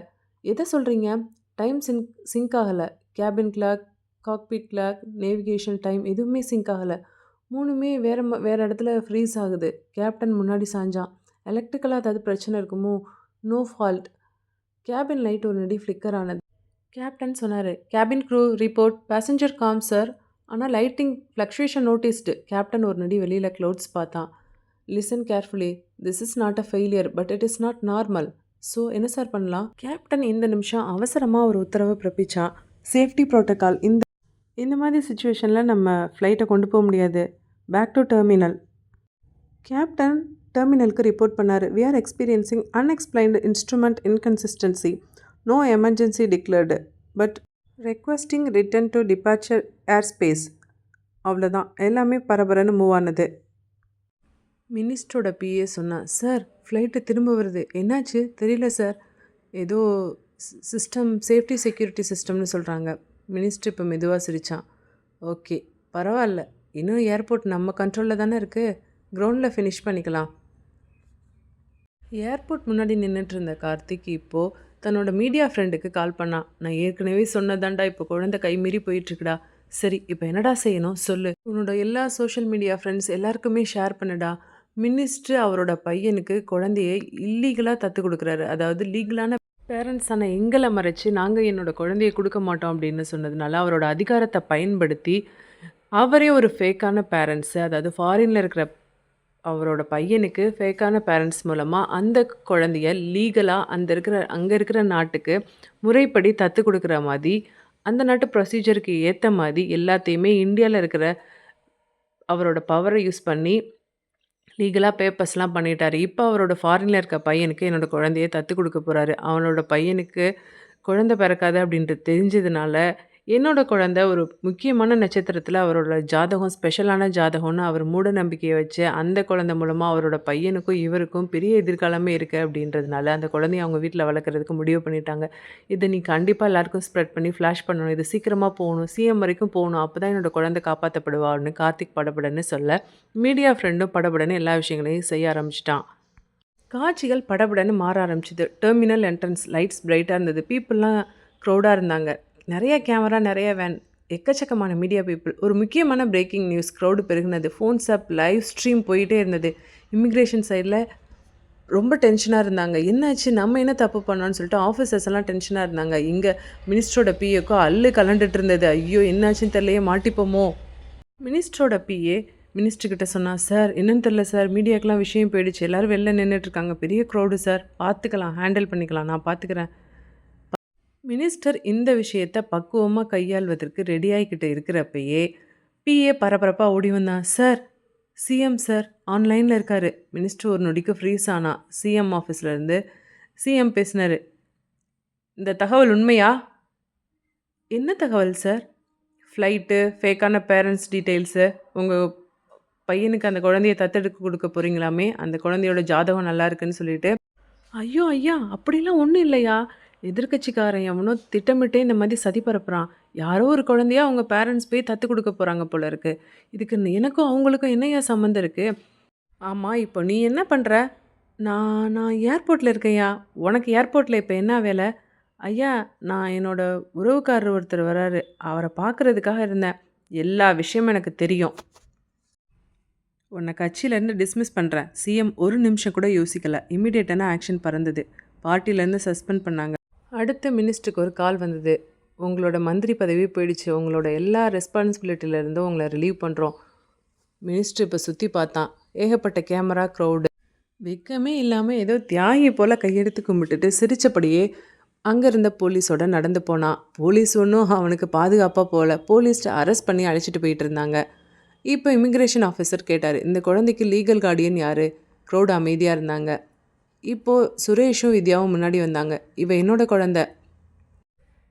கார்த்திகா வித்யாவோட கையில் வந்தா. மீடியா க்ரௌட்ஸ் எல்லாம் கை தட்டினாங்க. வித்யா குழந்தையை இறுக்கமாக அணைச்சிக்கிட்டா. அம்மா, கார்த்திக் மாமாவும் நாகவல்லி அம்மாவும் ஏதோ பண்ணியிருக்காங்க. அதனால தான் நம்ம குழந்தை திரும்ப கிடச்சிருக்கா. சங்கமித்ரா கிட்ட சுரேஷ் சொன்னா. ஆமாம், அவங்க எந்த எல்லைக்கும் போவாங்க. இந்த குழந்தையை காப்பாற்றுறதுக்காக அவங்க எந்த எல்லைக்கு வேணாலும் போவாங்க. அதான் நம்ம குழந்தை நமக்கு திரும்ப கிடச்சிட்டா. தூரத்தில் இருந்த வீடு இப்போ நிம்மதியாக மூச்சு விட்டது. 3 மாதங்கள் கழிச்சு அதே நகரம், அதே சாலைகள். ஆனால் வெவ்வேறு மனிதர்கள். அப்பார்ட்மெண்ட்டு ஜன்னல்கள் திறந்திருந்தது. காற்று இந்த முறை தடையில்லாமல் உள்ளே வந்தது. அப்பாடா, இப்போதான் எனக்கு நிம்மதியாக இருக்குது, வித்யா ஆசுவாசமாக சொன்னான். ஆமாம், ஆனால் நினைவுகளும் நிறைய இருக்குல்ல வித்யா. நினைவுகள் இருந்தால் தானே அவங்க எப்போவுமே நம்ம கூட இருப்பாங்க. சங்கவி இதை கேட்டு நிம்மதி பெருமூச்சு விட்டா. இப்போ டிவியில் ஒரு செய்தி. முன்னாள் அமைச்சர் கடத்தல் வழக்கில் குற்றப்பத்திரிகை தாக்கல். சுரேஷ் இப்போ நிம்மதியாக டிவி ஆஃப் பண்ணான். அந்த மாலை சங்கமித்ரா தனியாக ஹாலில் நின்றுட்டு இருந்தா. அறையோட மூலையில் ஒளி சற்றே மங்குனது. மித்ரா மெதுவாக கேட்டா, அண்ணா. அண்ணான்னு சொன்ன ஒரு நொடிக்கு மித்ராவுக்கு ஒரு ஃபெமிலியரான ப்ரெசன்ஸ் கிடைச்சது. முழு உருவம் இல்லை, சத்தம் இல்லை, ஆனால் அமைதி. அவள் அங்கே கார்த்திக்கோட ப்ரெசன்ஸை உணர்ந்தா. இப்பொழுது பக்கத்திலேயே இன்னொரு உருவம் நிற்பது போல் மித்ராவுக்கு தெரிய அம்மா நாகவல்லியை நினச்சிக்கிட்டா. 2 பேருக்கும் நன்றி சொன்னா. எப்போவுமே நீங்கள் எனக்கு பாதுகாப்பாக இருப்பீங்கன்னு தெரியும் அப்படின்னு சொல்ல இப்போது கர்டைன் மெதுவாக ஆடினது. அவர்கள் விடைபெறுவது போல் இருந்தது. அவர்கள் வந்ததுக்கான வேலை முடிஞ்சு அவங்க திரும்ப அவங்களோட உலகத்துக்கு திரும்புவதற்கு ஆயத்தமானது போல் சங்கமித்ராவும் உணர்ந்தா. அந்த வீடு இப்போது கடைசியாக ஒரு நிம்மதி பெருமூச்சை வெளியிட்டபடி காற்று வெளியில் போனது. அதோடு சேர்ந்து கார்த்திக்கும் நாகவல்லியும் வெளியில் போனாங்க. சில கதைகள் மன வலியோடு முடியும், சில கதைகள் அமைதியோடு முடியும். ஆனால் இந்த கதை மூச்சு விட்ட பிறகு இன்னும் அமைதியாக முடிஞ்சது போல் இருந்தது. ஓகே வியூவர்ஸ், இந்த நாவல் உங்களுக்கு ரொம்ப ரொம்ப பிடிச்சிருக்கும் அப்படின்னு நினைக்கிறேன். அடுத்து என்ன மாதிரி நாவல் அப்டேட்ஸ் வேணும் அப்படின்னு சொல்லி நீங்கள் எனக்கு கமெண்ட்ஸில் சொல்லுங்கள். நான் அதுக்கு தகுந்த மாதிரி நாவல்ஸ் ரெடி பண்ணுறேன். நிறைய பேர் என்னோடய சேனலை சப்ஸ்கிரைப் பண்ணாமலே பார்த்துட்டே இருக்கீங்க. அந்த மாதிரி வியூஸ் எல்லாம் மறக்காமல் என்னோடய சேனலை சப்ஸ்கிரைப் பண்ணி எனக்கு சப்போர்ட் பண்ணுங்கள். அப்போ தான் நான் இன்னும் நிறைய நாவல்ஸ் போடணும் அப்படின்ற மோட்டிவேஷன் எனக்கு கிடைக்கும். எனக்கு சப்போர்ட் பண்ணுங்கள். Bye bye, take care. உங்களை உதவி டாடா. திரும்ப ஒரு சூப்பரான நாவலோட சந்திக்கிறேன்.